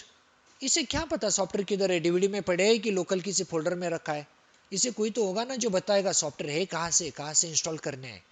इसे जब तक सॉफ्टवेयर पता नहीं है ना किधर है, ये कर ही नहीं सकता। अब इस पे ध्यान देना, क्योंकि अगले जितने भी प्रैक्टिकल हम देखेंगे बिना इस कमांड के आप कुछ नहीं कर पाओगे। तो आपके लिए मोस्ट इंपॉर्टेंट टॉपिक रहने वाला है। तो सबसे पहले आपको इंस्टॉल किसे करना है, मान लो किसी भी सॉफ्टवेयर को, तो आपको पहले रेपो को सॉल्व करना है और यम की रेपो बनानी है। तो यम का जो रेपो होता है ना, उसका हमारी सिस्टम में एक फिक्स लोकेशन है। ईटीसी में एक फोल्डर है, फोल्डर का नाम ही है yum डॉट रेपोज डॉट। चलो आपने कभी फोल्डर के नाम में डॉट नहीं दिया होगा लेकिन डॉट चलते हैं। तो फोल्डर का नाम क्या है, रेपोज डॉट डी। और इसमें यम की रेपोजिटरी होती है। यदि आपने यहाँ पे एक फाइल बनाई और उस फाइल में ये बता दिया कि सब सॉफ्टवेयर आपके डीवीडी में पड़े हुए हैं, तो यम कमांड को फिर कोई प्रॉब्लम नहीं है, वो डीवीडी से जाएगा और सॉफ्टवेयर को उठा लेगा। तो रेपो क्या होता है, रेपो फाइल सिर्फ वो तरीका है जो यम कमांड को ये समझाती है आपके सॉफ्टवेयर कहाँ पे है, बाकी कुछ नहीं। ये कमांड फेलियर गई क्योंकि इसे पता चला मेरे पास रेपो नहीं है। रेपो मतलब वो फाइल जो इसे बताएगी सॉफ्टवेयर कहाँ पे है। अब हमारे सॉफ्टवेयर रियलिटी में कहाँ पे है, वो डीवीडी में LSBL के देखो यहाँ पे है, राइट। तो ये पाथ इतना बड़ा है, मैं टाइप कैसे करूँगा, कॉपी कर लेता हूँ, क्योंकि टाइप करेंगे तो गलतियाँ भी हो सकती है। कॉपी, क्योंकि ये फाइल हमें बतानी है उससे। अब देखो मैं हूँ कहाँ पे, यम डॉट रेपोज डॉट इन में। यहाँ पे ना आप एक फाइल बनाओ, चॉइस आपकी कुछ भी नाम दो। मैंने दिया पुणे, बट एक्सटेंशन में आपकी चॉइस नहीं है, एक्सटेंशन कंपलसरी रेपो, तभी यम कमांड इसको समझ पाती है। तो इस फाइल में आना रेपो में, और यहाँ पे कुछ इंपॉर्टेंट लाइन लिखनी है। पहले तो आप इसे एक आईडी दे दो, जस्ट आइडेंटिटी नंबर 1 जो देना है दे दो। फिर इस रेपो को एक नाम दे दो, आप जो देना चाहते हो दे सकते हो, मैंने लिखा ऐप, ठीक है। फिर आपको देना है आपके उस सॉफ्टवेयर का पाथ, वो यूआरएल फॉर्मेट में होता है, तो बेस यूआरएल इक्वल टू, अब वो मेरी फाइल क्या है, लोकल फाइल है ना, डीवीडी मतलब, तो मैं यहाँ पे लिखता हूँ फाइल :/। आप जब भी किसी यूआरएल को देखोगे http:// https:// same like local, इसलिए फाइल लिखा और 2 स्लैश, और इसके बाद हमारा पाथ पेस्ट कर दो, डाल दिया। अब इस लोकेशन पे हमारे सॉफ्टवेयर है, लेकिन इसमें कौन है, फिर से ऐप स्ट्रीम है। जो ऐप स्ट्रीम फोल्डर था ना, वहाँ पे उसका ए कैपिटल है और यस कैपिटल है, ऐसा वो नाम लिखा हुआ है, मैंने ये बता दिया। फिर आप कहोगे ट्रिपल / गलत हुआ, गलत नहीं हुआ, 2 स्लैश यूआरएल वाले के है, 1 स्लैश रन वाले का है टॉप लेवल डायरेक्टरी का, तो वो सही है। फिर यहाँ पे लिखना इनेबल्ड इक्वल टू 1, मतलब जैसे मैं ये रेपो बना रहा हूँ ना, ऐसे तो मैं मल्टीपल रेपो बना सकता हूँ, बट जिस रेपो को आप ऑन रखना चाहते हो, मतलब एक्टिवेटेड रखना चाहते हो, उसको हमेशा 1 लिखना। 0 का मतलब ऑफ होता है या फिर डीएक्टिवेट होता है, तो 1 किया। फिर gpg चेक इक्वल टू 0। अब इस लाइन को समझो, फिर सब खत्म हो गया यहाँ से। तो gpg जो है वो है ग्रुप ऑफ पैकेजेस चेकअप। तो जो हमारे पैकेज होते हैं ना, मतलब सॉफ्टवेयर्स, जब आप उनको इंस्टॉल करोगे आपसे पूछेगा सॉफ्टवेयर इंस्टॉल करने के लिए की कहाँ पे है। जैसे आप एमएस ऑफिस को इंस्टॉल करते हो तो आपसे की पूछी जाती है ना, सेम लाइक हर सॉफ्टवेयर की होती है।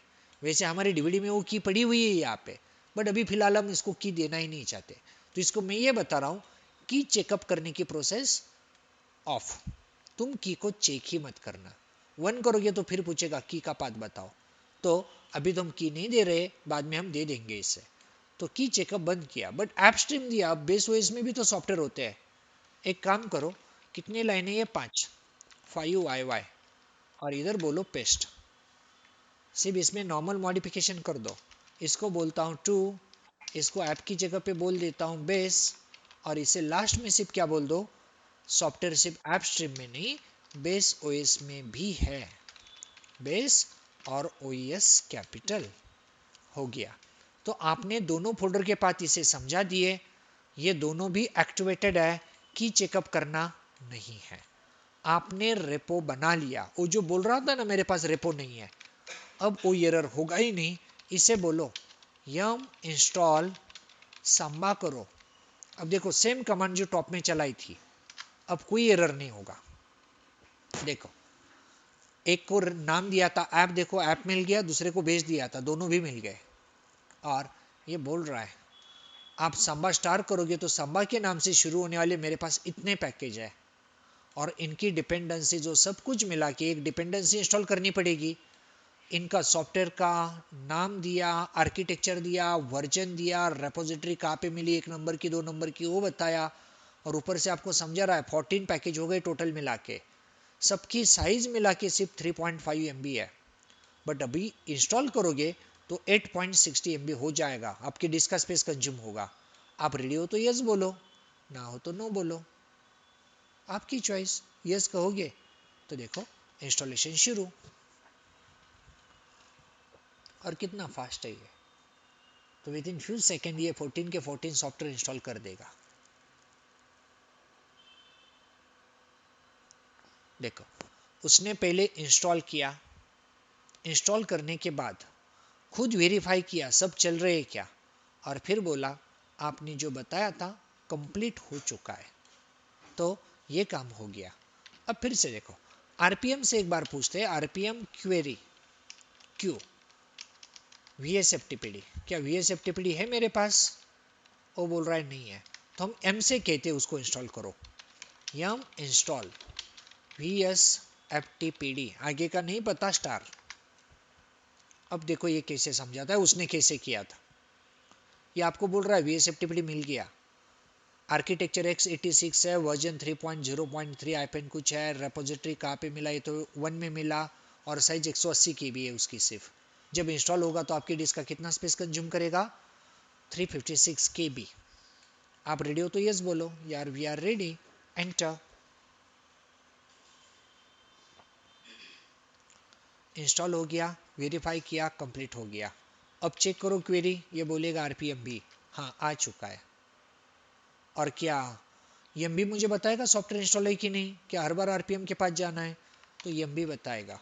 यम से पूछो, yum give me info about VSFTPD। देखो ये आपको डिटेल बताएगा उसकी। इंस्टॉल्ड पैकेज, ये जो पैकेज है वो इंस्टॉल्ड है आपके पास। जब कोई सॉफ्टवेयर इंस्टॉल नहीं होता है ना, वो आपको अवेलेबल में दिखाता है। तो ये इंस्टॉल है, वर्जन क्या है, रिलीज कौन सा है, आर्किटेक्चर क्या है, साइज क्या है, सब कुछ बताया। सेम देखो, इसको मैं रिमूव करता हूँ, तो यम रिमूव, तुम रिमूव करो VSFTPD को। देखो ये उसको हटा भी देगा। देखो ये बोल रहा है मैं रिमूव करूंगा तो 356 KB स्पेस खाली होगा डिस्क का, करूँ क्या, तो यस करो। तो देखो आपका सॉफ्टवेयर चला गया। अब आप आरपीएम से पूछो, ये बताएगा नॉट इंस्टॉल। फिर यम से पूछो इन्फो अबाउट VSFTPD। अब देखो पहले इंस्टॉल बोला था, अब क्या बोलता है, अवेलेबल बोल रहा है। मतलब उसके पास वो अवेलेबल है, मेरी ओएस में इंस्टॉल नहीं है। वो इंस्टॉल बोले तो ही समझना फिर इंस्टॉल्ड है। अवेलेबल का मतलब उसके पास है लेकिन ओएस में नहीं है। ओएस में होता तो इंस्टॉल यहाँ पे आ जाता। ओके, तो सिंपल, दोनों भी कमांड अच्छी है, बट आपने देखा यम बेटर है। अब यम में फायदा ये भी है ना, मेरे सॉफ्टवेयर कहीं भी क्यों ना हो, मैं किधर भी जाके कमांड चला दूँ। मैं आ गया सीडी करके होम में, कोई फर्क नहीं पड़ता, सीडी करके होम में आया, कोई भी सॉफ्टवेयर डालना है, मैं सीधा यम से कहूँगा यम इंस्टॉल HTTPD को इंस्टॉल कर दो। ये लेके आएगा, उसको बताएगा आपको कितना चाहिए स्पेस, कितने सॉफ्टवेयर है, कितनी डिपेंडेंसी है, वीक डिपेंडेंसी 2 है, एक एनेबल डिपेंडेंसी है, सब कुछ मिला के 9 हो गए, 2 MB के सब मिला के 5.4 MB स्पेस लेगा। आप रेडी हो तो यस बोलो, और ना हो तो नो कर दो। नो बोला मैंने, इसे नहीं करेगा, ये अबाउट कर दिया। तो यम को फिर पता कैसे चला सॉफ्टवेयर किधर है, रेपो ने बताया। क्योंकि इसे जब भी कोई सॉफ्टवेयर इंस्टॉल करना है ना, ये क्या करता है, अपनी रेपो को जाके देखता है। उसका रेपो का वो लोकेशन फिक्स है, हमने जहाँ पे डाला etc yum.repos.d, ये वाला हमने कौन सी बनाई, pune.repo। और pune.repo में ये बताया था डीवीडी में पैकेजेस है, और ये जो है ये उसकी कैशे फाइल बनती है। लेटेस्ट ओएस में ना ये हिडन होती है, ये 8.0 है मेरे पास, थोड़ा सा ओल्ड है, इसमें ये दिखती है हिडन। इसमें कैशे मतलब क्या, तो जो मेरे पास पैकेज है उसकी लिस्ट इसने अपने पास बना ली है। जैसे मैं यहाँ पे करूँगा ना, यम अपनी रेपो लिस्ट को दिखाओ, तो रेपोजिटरी लिस्ट दिखाएगा ये। देखो कि इसका कहना है ऐप में मेरे पास 4600 पैकेज है, बेस में मेरे पास 1600 पैकेज है। ओके, जैसे मैं फिर से करता हूँ, देखो क्विकली ये बन जाएगी। यम रेपो लिस्ट आ गई। अब मैं इसे कहता हूँ यम क्लीन ऑल, ये खुद के कैशे को क्लीन करेगा। मतलब इसके जो रेपो की लिस्ट है ना, उसने सब क्लीन किया। देखो सब फाइल्स को क्लीन कर दिया, वो क्लीन हो गया। अब इसे बोलूंगा रेपो लिस्ट दिखाओ, अब देखो ये जनरेट करेगा। देखो अब जनरेट हो रही है। पहली बार बोला था तो क्या किया था, सीधी रेपो लिस्ट आपके सामने थी, फिर नहीं बोला था वो 42 MB कुछ, बट अभी दिखा रहा है, मतलब वो जनरेट कर रहा है। जनरेट क्यों किया, क्योंकि मैंने उसे क्लीन करवाया था। तो वो सिर्फ अपने पास रेपोजिटरी की लिस्ट बना लेता है। क्यों बनाता है, क्योंकि जब आप उसे कुछ काम बोलोगे तो वो क्विकली कर सके। दैट्स वाई उसने रेपो लिस्ट बना ली। जैसे आपका ब्राउजर कैशे रखता है, आपका एक्सपीरियंस बेटर बनता है, सेम इसका भी तो कैशे होता है। अब चलो यहाँ तक सब कुछ सही है, यहाँ से बाहर आ जाओ। जो लास्ट टारगेट अभी इसमें, मान लो आपने यहाँ पे अपने पैकेज को सेट करने के लिए क्या बना दिया, यम के पैकेज को लिया, रेपोजिटरी बना दी, सब कुछ सही है। अब आपसे कोई आएगा, आपका जो क्लाइंट है कंपनी का, वो बोलेगा मुझे भी सॉफ्टवेयर इंस्टॉल करना है HTTP का, आप सब इंजीनियर हो, आप करके दो। अब मुझे बताओ आप कैसे करोगे, फिर आप जाओगे वो ISO फाइल लेके उसके पास, ओके, फिर उधर जाके एक रेपो बनाओगे और फिर डालोगे, इसमें तो आधा घंटा चला जाएगा। दूसरा ऑप्शन है कि आपके पास जितने भी क्लाइंट है, जैसे आपके पास 500 है, 500 पे वो ISO फाइल को कॉपी पेस्ट करके ही रखो ना, फिर प्रॉब्लम ही नहीं है। जब भी सॉफ्टवेयर इंस्टॉल करना है तो आप कर सकते हो। बट ऐसा हो गया, समझो आपने कर दिया, ये सब कुछ कर दिया, 500 सिस्टम पे 500 डीवीडी डाल दी या 500 आईएसओ फाइल डाल दी।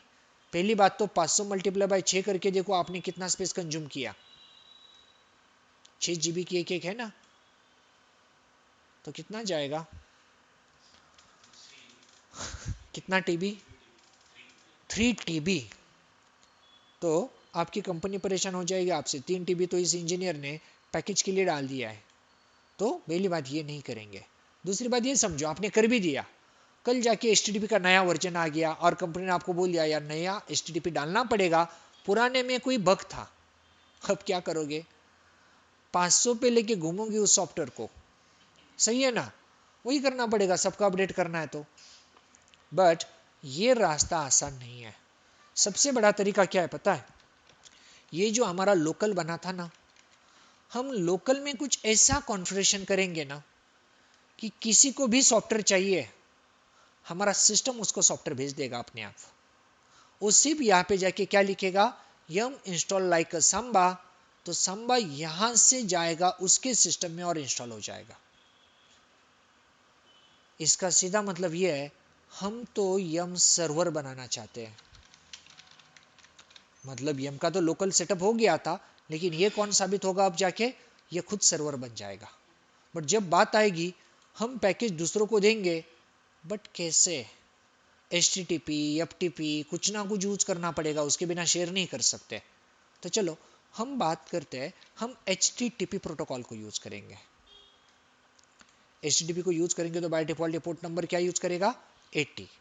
फिर HTTP जो है ना, ये पॉपुलर किसके लिए यूज होता है, वेब होस्टिंग, वेब होस्टिंग का प्रोटोकॉल है ये। और लिनक्स में जो पॉपुलर वेब होस्टिंग के लिए सॉफ्टवेयर यूज किया जाता है उसका नाम है अपाचे। तो हमें इंस्टॉल कौन करना पड़ेगा, अपाचे। और अपाचे का सॉफ्टवेयर का नाम जो होता है ना, वो HTTPD है। मतलब कोई आपको कहे लिनक्स में अपाचे का सॉफ्टवेयर इंस्टॉल करो या फिर अपाचे वेब सर्वर करो, तो आपको इंस्टॉल क्या करना है, यम इंस्टॉल HTTPD करना है। तो HTTPD ही सॉफ्टवेयर अपाचे का टूल है वेब होस्टिंग का। अब ये सॉफ्टवेयर आपके पास आ जाए ना, तो आपके जो भी पैकेज है वो डीवीडी में पड़े हुए हैं, उनको डीवीडी से कॉपी करना और var HTML में डाल देना, क्योंकि अपाचे का ये डिफॉल्ट पाथ है जहां से वो पैकेज को शेयर कर सकता है। बाहर से करने जाओगे तो अपाचे की बहुत सारी कॉन्फ़िगरेशन फाइल को एडिट करना पड़ेगा। जब हम वेब होस्टिंग सीखने जाएंगे नेक्स्ट वीक पे, तब ये सब देख लेंगे। बट अभी तो हमें बिना सेटिंग को ज़्यादा चेंज किए हमारे पैकेज को शेयर करना है। तो आप क्या करोगे, सब पैकेज को उठा के किधर डालोगे, HTML के अंदर। और लास्ट बात, आपके फायरवॉल को ये बता दो कि आज के बाद HTTP वालों को ब्लॉक नहीं करना है। नहीं तो आप शेयर तो कर दोगे, लेकिन ये जब पैकेज मांगने आएगा तो आपका फायरवॉल उसे बोलेगा यहीं पे ब्लॉक, अंदर नहीं जा सकते, तो उसको सॉफ्टवेयर मिलेगा ही नहीं। तो ये सब प्रोसेस आपको यहाँ पे करनी है। चलो अब वन बाय वन समझते हैं। देखो आधी स्टेप हमारी हो गई है, अब सिर्फ इतना रह गया, ये लोकल सॉफ्टवेयर डाल सकता है, हम चाहते हैं आज के बाद ये दूसरों को भी दे। तो IP हमारे पास पहले से सेट है, IP का कोई इशू नहीं है, क्योंकि शेयरिंग करना है तो IP चाहिए, मेरे पास फिलहाल 20 है। अब मुझे सॉफ्टवेयर कौन सा चाहिए, यम इंस्टॉल, मुझे चाहिए HTTPD। ओके, एंटर करूंगा तो हमें क्या पूछेगा ये, हाँ ये इंस्टॉल हो रहा है, फिर यस नो बोलो। तो मान लो आपने HTTP को बहुत बार डाला है, आपको पता है ये 9-10 पैकेज डालता है, तो इधर ही बोल दो इसे इंस्टॉल करने के लिए हमारी तरफ से हाँ है, आपसे यस नो पूछेगा तक नहीं, सीधा इंस्टॉलेशन हो जाएगा। मैंने यस इधर ही कह दिया उससे, तो कर रहा है अपने रेपोली जनरेट, HTTP को इंस्टॉलेशन खुद शुरू करेगा, हमसे नहीं पूछने वाला, क्योंकि हमने उसे पहले ही हाँ कर दिया है। देखो इंस्टॉलेशन प्रोसेस फिनिश हो जाएगी।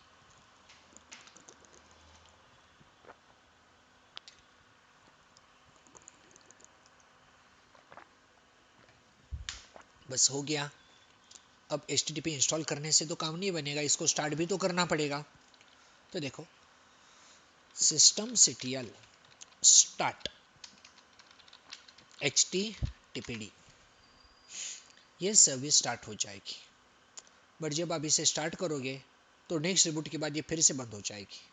तो आपको और एक कमांड क्या चलानी पड़ेगी, एनेबल, ताकि आप इसे एनेबल करोगे तो नेक्स्ट टाइम सिस्टम रिबूट भी हो तो आपकी सर्विस को यहाँ पे स्टॉप नहीं किया जाएगा। चलो ये इतना टाइम नहीं लेता है, मेरे सिस्टम में कुछ इश्यू है शायद इससे, बट हो जाएगा, ये क्विकली हो जाता है जिसे हम एंटर कर देते हैं। ठीक है, फ्यू सेकंड वेट करते हैं। तो जैसे एनेबल हो जाए हम इसको एनेबल करेंगे स्टार्ट होने के बाद, और फायरवॉल रूल भी अभी ऐड कर देंगे, मतलब ये 3 पॉइंट को यहीं पे सॉल्व कर देंगे। पैकेज इंस्टॉल हुआ, अब देखो ये स्टार्ट हो रहा है। चलो इतना भी टाइम,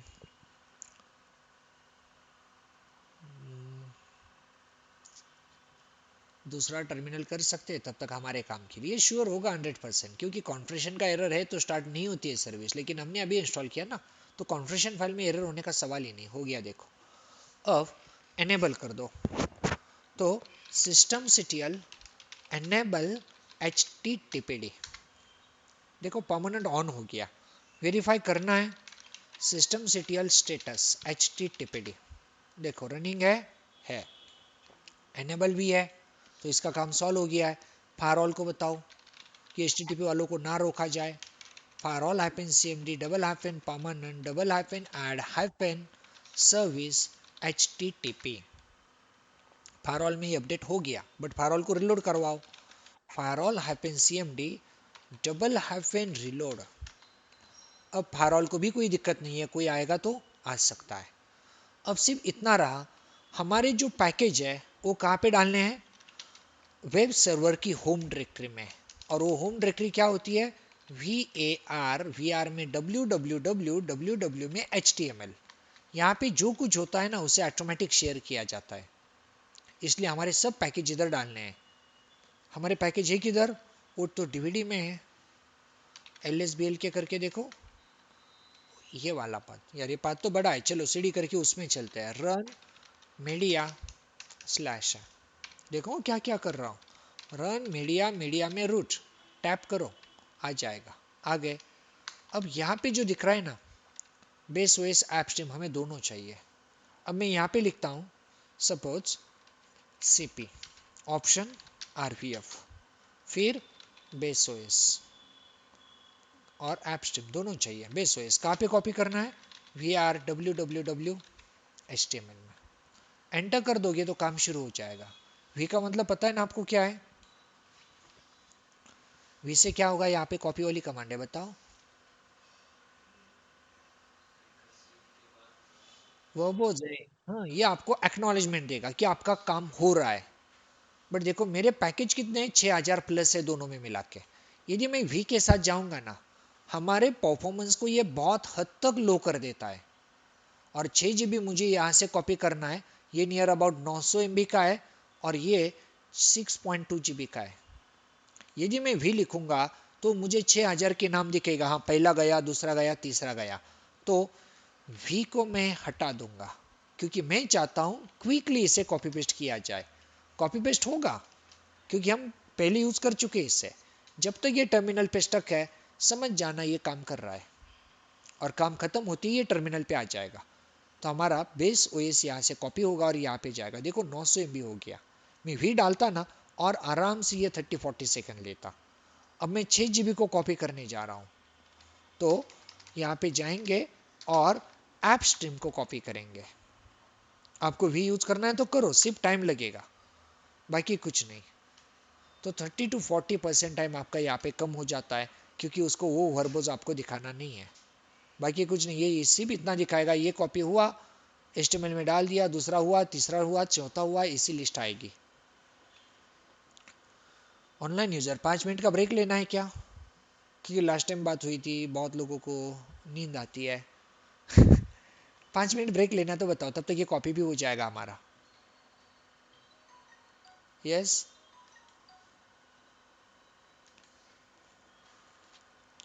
लेना है जस्ट 5 मिनट है, उससे ज्यादा नहीं। चलो ठीक है, 5 मिनट का ब्रेक लेते हैं आज, क्योंकि थोड़े फ्रेश होते आओगे आप, तब तक हमारा कॉपी हो जाएगा, बाकी कुछ नहीं। मैं यहाँ पे टाइमर लगा देता हूँ, गूगल टाइमर होता है ना, गूगल टाइमर, हाँ ठीक है। तो कितने हुए, 10 सपोर्ट टाइमर गूगल टाइम कहाँ पे गया वो डिफ़ॉल्ट ऑप्शन।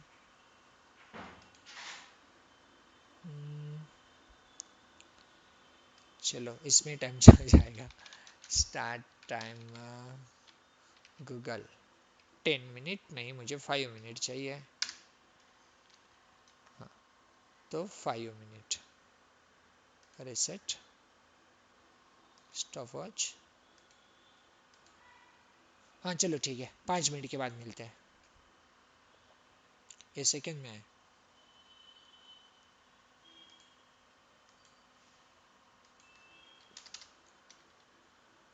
चलो 6 मिनट कर रहा हूँ, 6 मिनट में मिल जाना, सिर्फ आ जाना यहाँ पे। हम शुरू करते फिर।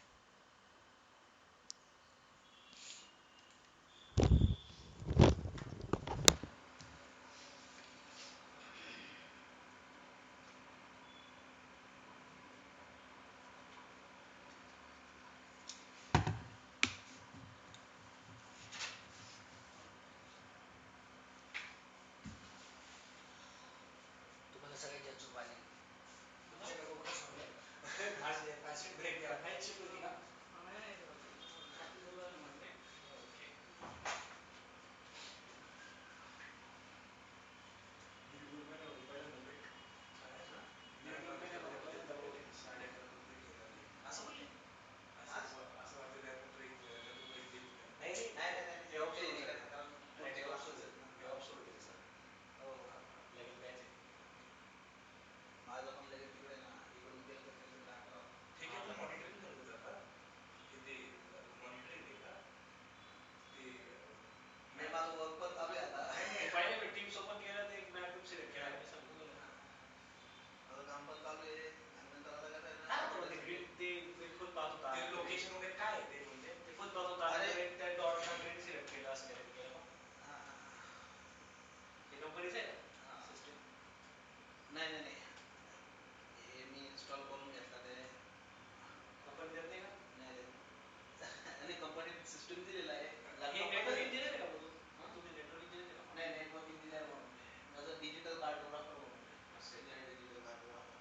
हे काय ना, आमचे ना, हे ना हा मॅप मॅप कुठला आहे असतात मॅपची काढा. नेव्हिगेशनचे. आता मी फ्रान्स हा आहे ना, फ्रान्स कंट्रीचा आहे हा. हा का? हां, तर याच्यावर वर्क चालू आहे आमचं. आता मग आता सपोज हा एक हायवे आणि हा जर गावाकडे जाणारा रस्ता आहे, तर ह्या गोष्टींवर आम्ही काम करतो. इकडे काय ट्राफिक वगैरे ते त्या गोष्टींचं. Okay okay okay. याचा पण प्रोजेक्ट राहतो का महिन्याचे, 3 महिन्याचे, 5 महिन्याचे, तेवढी सर्व्हिस प्रोव्हाइड हो करायचं फक्त? हो. आणि नाही नाही, मग आमच्या एवढं इथं याचे आमच्या मॅप इकडं एवढं ॲक्युरेट आहे का तिकडचे, एवढं ॲक्युरेट दिसतं? गुगलपेक्षा जास्त आहे आमचं. गुगल ते गुगल ॲक्च्युअल लोकेशन होतं का मागचे दिसत हो होतं ते? हो. हंड्रेड ऑफ फूट ओके, म्हणजे म्हणजे आपलं जसं गुगल मॅप आहे तसं म्हणजे आमचा लाईव्ह प्रोजेक्ट आहे हा. म्हणजे तो फुटपाथ त्या फ्रान्स त्या समथिंग ह्या वेचा होता का? हां हां. आपल्या इकडं मोठे आणि उतरायचे सगळे. आपण त्याच्या उपलं तर करता करता बस ते ब्लर होऊन जातं. इकडे मी काही अपडेट केलं ना, तर लाईव्ह तिकडे अपडेट होतो. हां. पण मग ॲक्च्युली हे फुटपाथला तुम्ही म्हणजे ह्या वेळेला त्यांना काय रिक्वायरमेंट असते असे की तुम्ही तो सेटअप करता, म्हणजे त्यांना रिक्वायरमेंट काय असते आता ॲक्च्युली? प्रत्येक गोष्टीला, आता इकडे तर वन वे आहे मला. हां. आता हा प्रोजेक्ट आमचा असा आहे की ना, रेस्ट्रिक्टेड मोडवर, प्रोहिबिटेड मोडवर आहे. जे की ना, आपली गाडी चालली ना आणि तुला वाटतंय की आपण लेफ्टला नाही जाऊ शकत पुढं, हां. वन वे तो, हां. तर तो पहिलेच तुला तो रूट दाखवणारच नाही.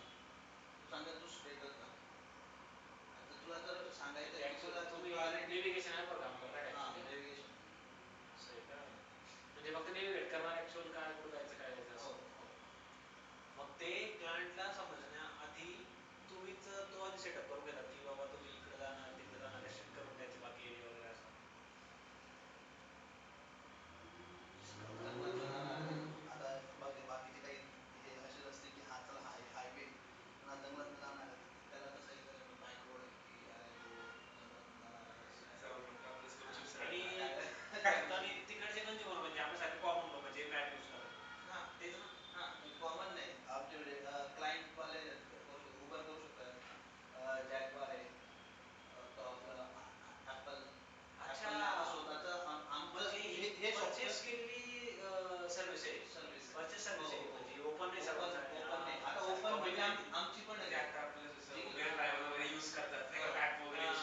तसं ह्यांचं हो. आहे. Okay okay. म्हणजे गुगल मॅप आपल्याला म्हणून आपण म्हणतो गुगल मॅप कळवतो कुठे आपला हा रॉंग रूट हा गेला. आता ते उबेर लोक वगैरे यूज नाही करत ऍपल का? आहे का तुमच्याकडे? नाही, आयफोन Apple आहे नाही, का? आयफोन आल्यानंतर तिथे ना आय बटन असतं खाली, हा ना ना. त्यावर क्लिक केल्यानंतर टॉप डाऊन दिसेल. पण आता ऍपलने स्वतः आमचं हे जे सॉफ्टवेअर आहे ते परचेस केलंय आमच्याकडनं, आमच्या कंपनीकडनं, आणि ते स्वतःचं प्रोडक्शन चालू केलेलं आहे आम्ही. अच्छा, म्हणजे आपण म्हणतो का गुगल, आपण आपल्याला माहित नाही इकडून पण जाऊ शकतो इथून गुगल नाही, आपल्याला लांबून घेऊन कुठला गेला. पण जाऊ शकतो. मग हे ते सगळं सेग्रिगेट करून सॉर्ट करून आणखी मग प्रोव्हाइड करत सर्व्हिस. जसं नाही का ते आपलं उबेर लोक ड्रायव्हर वगैरे यूज हा. करतात बरोबर हो, सगळं हो. पाथ असं. म्हणजे त्यांना ऍक्च्युअल पाथ भेटतो, आपण गुगल आपण कुठला पण जाऊ शकतो, म्हणजे एका ठिकाणी 4-5 हा. मल्टिपल वे, पण ह्यांचं एक स्पेसिफिक वे. गुगल आपल्याला फक्त जो इम्पॉर्टंट आणि मेन रोड आहे त्यांच्याकडे रजिस्टर्ड, हा तर तो नसतं ते कसं दाखवत. झालंय ना, गुगल ओपन सोर्स आहे हा. आणि गुगल स्टार्टिंग पासून आहे. हा. आमचं आता कंपनीला काही एवढं झालेलं नाही. हे पण आमच्या ना क्वालिटी आहे, तेवढ्या गोष्टी आम्ही ना तेवढ्या ना लाईव्ह देतो, की आता एखादं कन्स्ट्रक्शनचं चालू आहे ना, तो रोड बंद आहे. हा का ते पण. हा, ते पण कन्स्ट्रक्शन चालू आहे तर तुम्ही त्या वेळेने कसं जाऊ शकता, फास्ट रिप्लाय द्या. पण गुगलचे जेवढे मॅप डिजिटाईज झालेत ना तेवढे आमचे नाही मग झाले. डेली टास्क कसा असतो, डेली टास्क काय असतो नेमकं वर्क मध्ये. डेली टास्क आता हे जे ना हे पॉईंट, हे माझ्याकडे टास्क आहेत. ओके, तर एका लोकेशनला मी चेक करेल इथे की काय आहे की नाही, साईन प्लेट वगैरे जर असली की काहीतरी रेस्ट्रिक्ट करतोय तो, की पुढे कन्स्ट्रक्शन चालू आहे, काय काय, तर त्या गोष्टी मी अपडेट करत राहतो. तो डेटा कुठून भेटतो मग. मला सर्च करावं लागेल ना, इथे आहे ते, आता इथे जर गेलो ना मी, मला इथे त्या लोकेशन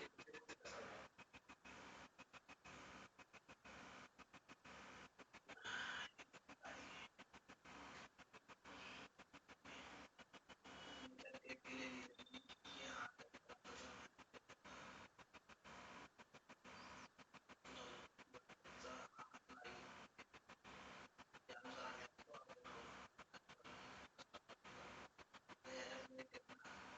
आम्ही दिलं ना, आपले जे कंट्री स्पेसिफिकेशन, कंट्री आपल्याकडे कसं आहे ना की सिंगल सॉलिड लाईन की सिंगल सॉलिड लाईन, काही कंट्रीमध्ये ना सिंगल सॉलिड लाईनला आपल्याला डायरेक्ट क्रॉस करून ते जाऊ शकतो. एकाच लाईनला ते मागे व्हिडिओ पण व्हायरल झाला, एका लाईनला खूप जबरदस्त गाडी पण ते ते होतं ते क्रॉस मीडिया करून, मध्ये का नाही असं. हा हा हा, तर ते त्या टाईपमध्ये तुम्ही काय करताय. यांचं डेलीचा जो टास्क असतो तो समजून घेते काय जॉब करतो. Okay online users. ओके, तो आज है ना आप लोगों को ये एम का ट्राई करना है, और जो कुछ क्वेश्चन होगा या प्रॉब्लम आएंगे वो मुझे कल बताना, कल हम इसको सॉल्व कर लेंगे, क्योंकि ये बहुत इंपॉर्टेंट है, क्योंकि हमें कोई भी पैकेज इंस्टॉल करना है, कुछ करना है नहीं, इसकी जरूरत पड़ने वाली है. तो अब फिर से हम शुरू करते हैं. हमने पैकेज कॉपी पेस्ट लगा दिए थे और टास्क हमने की क्या है, तो एक सिंपल टास्क की है. ओके, और इस टास्क में हमने पहले सॉफ्टवेयर को इंस्टॉल किया, स्टार्ट किया, एनेबल किया, फायरवॉल में रूल ऐड कर दिया और सब पैकेज को HTML में ले लिया. अब एक बात याद रखना, जब आपका अपाचे का HTTPD इंस्टॉल होगा ना, तब ये फोल्डर ऑटोमेटिक बनता है, तब तक आपके OS में होता ही नहीं है. नहीं तो आप प्लान करोगे घर पे कि मैं पहले कॉपी पेस्ट कर लूंगा फिर अपाचे को डालूंगा, नहीं हो सकता. जब अपाचे इंस्टॉल होगा, मतलब HTTP इंस्टॉल होगा ना, तभी ये फोल्डर बनता है. VR तो होता है पहले से, लेकिन ये तब बनता है जब वो पैकेज इंस्टॉल होगा. अब सब कुछ हमने कॉपी किया, सब कहाँ पे डाल दिया, यहाँ पे. अब यहाँ पे क्यों डाला, देखो आपको एक सिंपल वे से समझाता हूँ सिर्फ.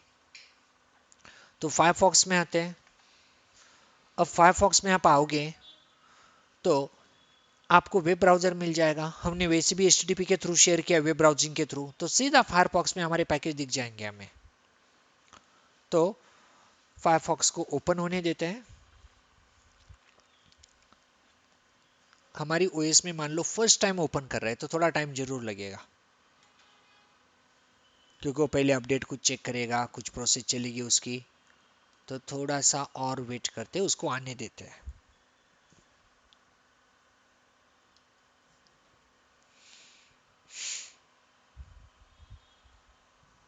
कितना टाइम, ये ज़्यादा ही टाइम ले रहा है आज कुछ.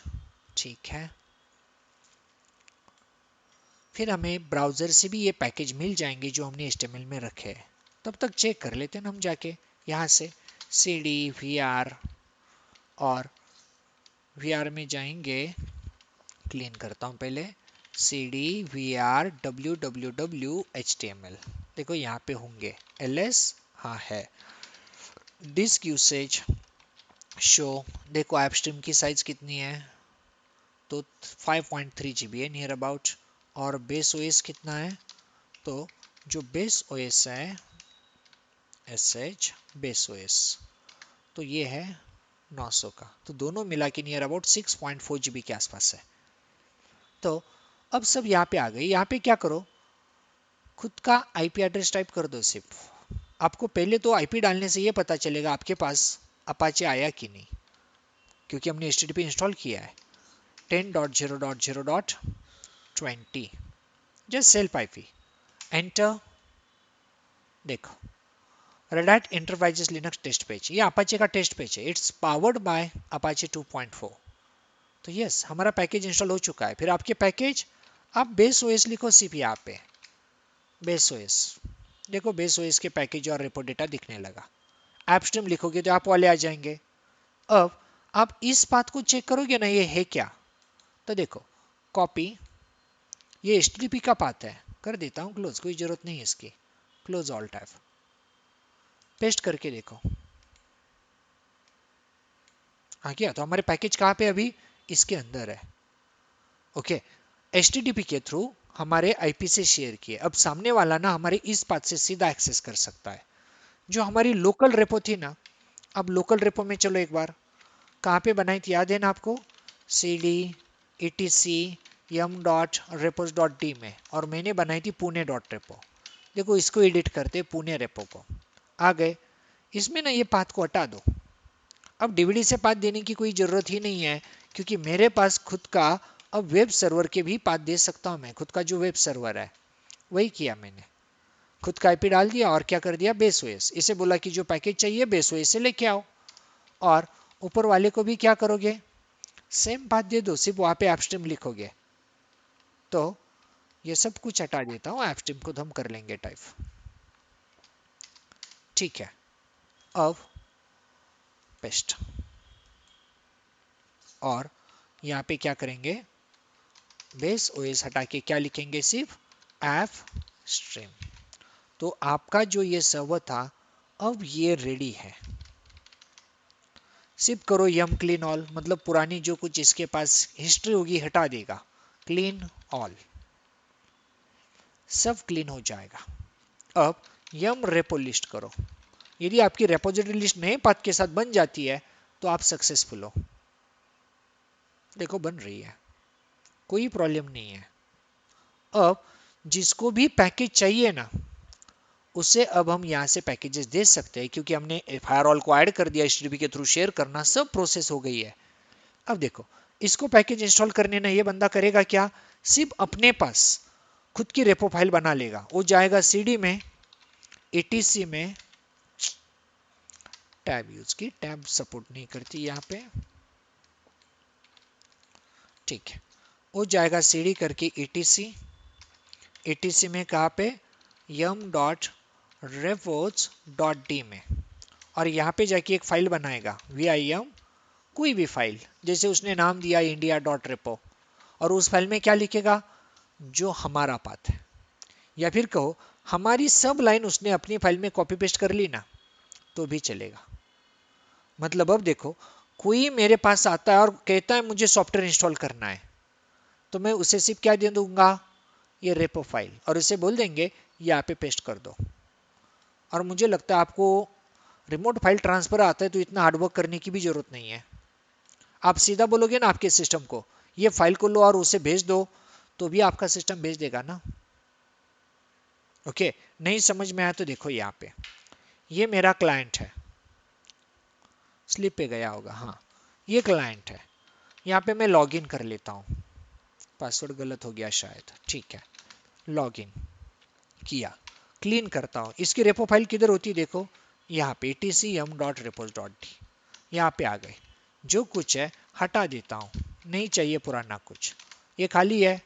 अब देखो इसके पास रेपो ही नहीं है, आप इसे बोलोगे यम इंस्टॉल, कुछ करना है इसे सांबा इंस्टॉल करना है, तो सांबा इंस्टॉल होगा क्या? नहीं हो सकता, क्योंकि रेपो नहीं है। फिर आपके पास ऑप्शन क्या है, आप यहाँ पे जाओ yum dot repos dot D में और यहाँ पे रेपो की फाइल बनाओ, ये कैशे वाली छोड़ दो इसको। तो vim आपने जो भी नाम दिया, आपको जो देना है दे दो, मैंने नाम दिया चलो एग्जाम डॉट रेपो, चलेगा, एक्सटेंशन गलत ना करना। रेपो इसमें क्या लिखना होता है, वही लाइन लिखनी है उधर जो है, आईपी भी उसका देना है क्योंकि पैकेज उसके पास है। ओके, फिर इतना सब लिखने से अच्छा मैं एसएस से या एससीपी से वो फाइल को ट्रांसफर कर देता हूँ ना इधर। हमने ट्रांसफर लास्ट सेशन में सीखा, और आपको लगता है नहीं लिखना है, चलो लिखो, लिखते हैं इसे। देखो insert mode square bracket 1, ID कुछ भी दो, आपको जो पसंद है वो, जैसे 007 दिया चलेगा, कोई प्रॉब्लम नहीं है। फिर नेम दो, नेम भी आपकी चॉइस, आपको जो देना है दे दो, तो मैंने इसको ये नाम दिया, चलेगा। अब नीचे जो शुरू होगा आपकी चॉइस नहीं है, हाँ बेस यूआरएल की बात है, सही से देना पड़ेगा। HTTP से लेना है, किसके पास से, तो जिसका IP 10.0.0.20 वो मुझे पैकेज देने वाला है, उसके पास पैकेज किधर है, उसके पास पैकेज ऐप स्ट्रीम में है। ठीक है, फिर बताओ इसे इनेबल्ड इक्वल टू 1, एक्टिवेटेड है, की चेकअप करना नहीं है, जीपीजी की चेकअप 0। बस 5 लाइन को कॉपी पेस्ट कर लो, तो 5YY and P for paste, ज़्यादा हो गई अंडू। ठीक है, ये 007 को 008 करवा देते हैं। ठीक है, फिर ये का भी कर दो, और यहाँ पे क्या करोगे, बेस ओएस, तो स्लैश बेस ओएस, बाकी सब ठीक है। Escape shift colon right and quit. अब इसे बोलो यम इंस्टॉल सांबा करना है, जो करना है कर ले, अब कोई प्रॉब्लम ही नहीं है, पैकेज सर्वर से आ जाएंगे इधर, हो गया रेपो लिस्ट बनना शुरू और इंस्टॉलेशन भी शुरू। यस नो पूछ रहा है, बोलो यस, बस इंस्टॉल हो जाएंगे।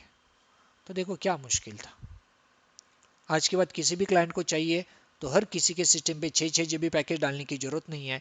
अब बात फिर से कर ले कि चलो अब सच में अपडेट आ गया, हम बात कर रहे थे कि कोई अपडेट आ गया तो सब सिस्टम पे जाना पड़ेगा, अब क्या करना है, कुछ नहीं, अपडेट वाला सॉफ्टवेयर अपने रेपो में डाल दो, बाकी सब तो आपसे ही ले रहे हैं ना, उनको बोलो यम अपडेट HTTPD चला दो, सबके सॉफ्टवेयर अपडेट।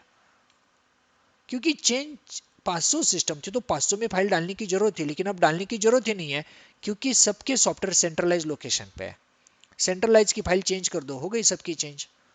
तो बस ये फायदा आपको इसके कारण मिलेगा, ना डीवीडी हर जगह पे चाहिए, ना सबका स्पेस कंज्यूम होगा, सबके पास है तो रेपो फाइल है। और जैसे मैंने वहां पे जाके रेपो लिखा, ये भी करने की जरूरत नहीं है, रेपो तो आप ही भेज सकते थे। कैसे, तो फिर से देखो, ये आपके लिए फिर से रिपीट करता हूं।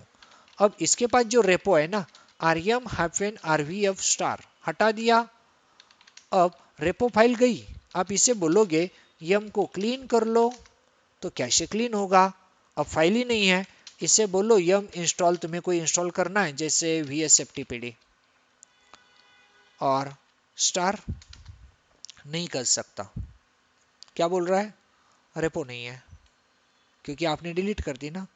अब देखो पहले जैसा क्लीन कर दिया क्लाइंट, अब कोई आता है और आपको बोलता है मुझे सॉफ्टवेयर इंस्टॉल करने हैं, मुझे रेपो नहीं है या कुछ नहीं है, कैसे करना है, आप सिर्फ एक काम करो, यहाँ पे लिखो SCP सिक्योर कॉपी, और आपकी फाइल आप खुद वहाँ पे बैठे हो, फिर भी फुल पाथ देना है तो दे दो, etc में जाना है yum.repos.d में, फाइल का नाम क्या है हमारे, pune.repo, तो ये हो जाएगी कॉपी, और किधर पेस्ट करनी है, रूट पे, कौन सा, जो 10.0.0.10 पे है उसका IP डाला, ये उसके पास जानी चाहिए, कहाँ पे, etc में, क्योंकि लोकेशन उसका वही होता है, yum.repos.d में। हो गया काम, एंटर, ये पूछेगा यस नो तो बोलो यस, पासवर्ड पूछ रहा है तो रेड एट, बस क्लाइंट को बोलो जाओ अपने घर और इंस्टॉल कर ले, हो गया तेरा काम, जो सॉफ्टवेयर चाहिए अब यहाँ से मिल जाएगा उसे। हमने रेपो फाइल जो थी ना, हमारी फाइल ही उसको दे दिया, और हमारी फाइल में क्या अलग है, कुछ नहीं, हमारा ही तो पाथ लिख के रखा था हमने, बस यहाँ पे जो अभी फेलियर हुआ था vsftpd को, वो इंटर करेगा तो सॉफ्टवेयर आ जाएगा सीधा, क्योंकि रेपो हमने भेज दिया उसे, देखो आ गया रेपोजिटरी, बस अब जिन लोगों ने पहले रेड हैट के सर्वर पे काम किया, बहुत सारे जो एक्सपीरियंस लोग हैं ऑनलाइन, उनके पास है कि आप सीधा अमेजॉन AWS पे जो सिस्टम है सीधा यम चलाते हो, या फिर उबंटू में जो है apt appen get इंस्टॉल करता है। आपको ये नहीं पता सॉफ्टवेयर आते किधर से, कहीं से, तो उनके ऑफिशियल साइट से आते, इतना पता है। ओके, बट हमने आज ये सीखा कि उन्होंने अपने ऑफिशियल साइट पे कैसा सर्वर बना के रखा होगा, वो सर्वर हमने बना डाला हमारा खुद का। तो अब हमें दूसरों पे डिपेंड रहने की जरूरत ही नहीं है, सर्वर भी हमारा है, क्लाइंट भी हमारे है, पैकेज शेयर कैसे करने हैं अब हमें पता है। तो अब हम किसी को भी पैकेज हमारी ऑर्गेनाइजेशन में देना चाहते हैं तो हमारा ये सेंट्रलाइज सर्वर अब काम करेगा। और सबके पास क्या होना जरूरी है, रेपो। खुद के पास भी रेपो है, यही रेपोजिटरी हमारे लिए काम कर रही है। बस ये बहुत ही आसान है, बट आप इसे आज प्रैक्टिस करोगे ना, श्योर कर लोगे। लेकिन प्लान करोगे मैं पिछले वीक किया था आज करोगे, पिछले वीक के प्रैक्टिकल आज करना मुश्किल हो जाता है, क्योंकि आप बहुत ज़्यादा बातों को भूल जाते हो, फिर गलतियां बढ़ने लगती है। कि आज भी आपने देखना, अभी आप करना चाहोगे तो आराम से कर सकते हो, लेकिन गैप लोगे तो मुश्किल जाएगा, तो कुछ भी करके इसे कर लो। अब हम इसके बाद और एक देखना चाहते थे, NFS। 10 मिनट की जरूरत है, मुझे बताओ कर सकते हैं NFS? सबसे सिंपलेस्ट है। ये आपको लगता है बहुत हो चुका है तो मैं रुकता हूँ। नेक्स्ट। तो आज चलो, फायरवॉल तो बेसिक था, इसमें कुछ इतना मुश्किल नहीं है। फायरवॉल जरूरत पड़ेगी, फायरवॉल पे ज़्यादा कॉन्सेंट्रेट भी नहीं किया, क्योंकि डे बाय डे डेली इसका काम है। सर्विस जो कमांड है वो डेली जरूरत पड़ने वाली है। सेम लाइक पैकेज इंस्टॉल करना भी डेली का काम है। तो आप क्या करोगे, देखो 2-3 बार इसे करोगे, जब आपका ये परफेक्ट होगा ना, तो फिर एक अगेन स्नैपशॉट लोगे और उसे नाम दोगे यम सर्वर। और ऐसा ना किया तो क्या होगा पता है, आप इसे बंद करोगे तो रिस्टोर हो जाएगा। रिस्टोर होगा, ये सब फ्रेश हो जाएगा, जो पैकेज डाली एचटीटीपी वाला कुछ नहीं बचेगा। और जब प्रैक्टिस करने जाओगे नेक्स्ट टाइम किसी एनएफएस की, किसी की एनएफएस, बिना पैकेज इंस्टॉलेशन एनएफएस नहीं होता, यम इंस्टॉल एनएफएस करना पड़ेगा, फिर काम शुरू होगा। तो आपको यम पहले करने की जरूरत पड़ेगी। इसलिए आप क्या करोगे, यम जब आपका परफेक्ट हो जाए तब आप क्या करना, स्नैपशॉट ले लेना। सिर्फ एक काम करना, और एक आपका जो सिस्टम रहेगा यम सर्वर, उसको एक कॉमन आईपी देना। नहीं तो क्या होगा, आईपी कुछ भी रखोगे, मैंने जैसे 20 रखा, कोई लॉजिक ही नहीं है ना, 20 मिडिल का क्यों रखा। एक अच्छा होता कि मैं 10.002 दे देता, या फिर कोई स्पेसिफिक पसंद है आपको 100 ही देना है वैसा दे देते। बट हर किसी का अलग होगा तो कन्फ्यूजन होगा। तो आप क्या करो, बाय डिफॉल्ट 192 168 वन डॉट की सीरीज को यूज करो, ये ज्यादातर लोग यूज करते हैं। 1.2 को यूज करना, ये सर्वर को आईपी दो। चलो कल आने के बाद फिर से बताऊंगा ये, कल हम सर्वर चाहे तो क्विकली रिवाइज भी कराऊंगा, बट आप ट्राई करना, कोई प्रॉब्लम आता है तो सॉल्व कर लेंगे। तो /24 ये वाला कॉमन आईपी रखो, मतलब सब आप लोगों ने सेम रखा ना, तो ज़्यादा प्रॉब्लम नहीं आएगा। हर किसी का सर्वर इस पे ही होगा, तो हमें समझने के लिए आसानी होगी। मेरे इन्वायरमेंट में जो आईपी है ना, सच में कहूँ तो मेरे इन्वायरमेंट में जो आईपीएम का वो ये है, मेरा यहाँ पे होस्टेड है। आपको ये भी देना है तो दे सकते हो, क्योंकि मैंने जो स्नैपशॉट लेके रखा है इसके साथ है। जब भी मैं रिस्टोर करता हूँ मेरे सिस्टम का आईपीएम सर्वर सब रेडी होके आ जाता है। तो आप चलो आज ट्राई करो, ये लास्ट वाला समझ में नहीं आया, इट्स ओके। अब इसके बाद आपका ट्राई एक जगह पे रुक सकता है, वो कौन सा पता है, 2 मिनट रुको। LSBL के मुझे डीवीडी दिख रही है, हो सकता है आप घर पे जाओगे LSBL के चलाओगे, नहीं दिखेगा ही नहीं, फिर आप पूरे फंस जाओगे। और ये कब होगा पता है, ये इन्वायरमेंट तब होगा जब समझो आपने फर्स्ट टाइम रेड हैट को इंस्टॉल किया था वर्चुअल मशीन को, तब आपने ISO को डाउनलोड किया था, वो कहाँ पे थी, डाउनलोड में थी। आपने इंस्टॉलेशन कर लिया, इसे पता है उसे माउंट कहाँ से किया, इसने डाउनलोड से। फिर आपका इंस्टॉलेशन हो गया, सब हो गया, फिर आप 15 दिन के बाद देखा यार डाउनलोड में ISO क्यों पड़ी, इसकी क्या जरूरत इधर। फिर आपने उसको कट किया और कहीं और डाल दिया। अब आपने कट कर दिया, इसे क्या पता आपने कट कर दिया, ये उसको उधर ही ढूंढ रहा है डाउनलोड में जाके।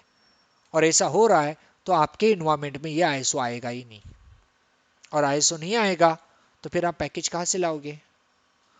तो ये इश्यू को सॉल्व कैसे करना है, देखो यदि आपके सिस्टम में ISO ना मिले, इसे सीधा पावर ऑफ कर देना, रिस्टोर मत करना, रिस्टोर बॉक्स हटाना, ऑफ करके ओके कर देना।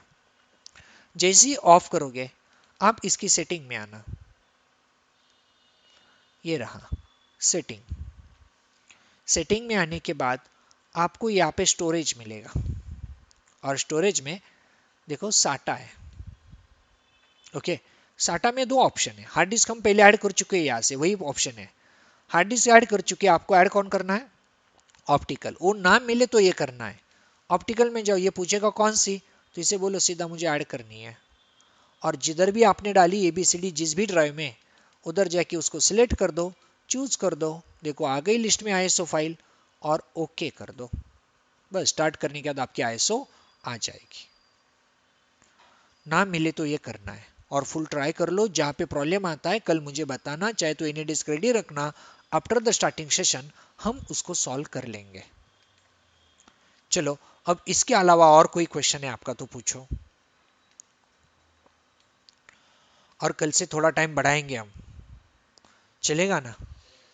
15-20 मिनट, ज्यादा नहीं, कम से कम 11:10-15 तक तो सही। ओके, मैं आपको ब्रेक दे दूंगा, क्योंकि ब्रेक के बाद आपको पता है अभी फ्रेश लगा, इतना मुश्किल नहीं लगा, पहले थक गए थे शायद। तो कल से हम सेम शुरू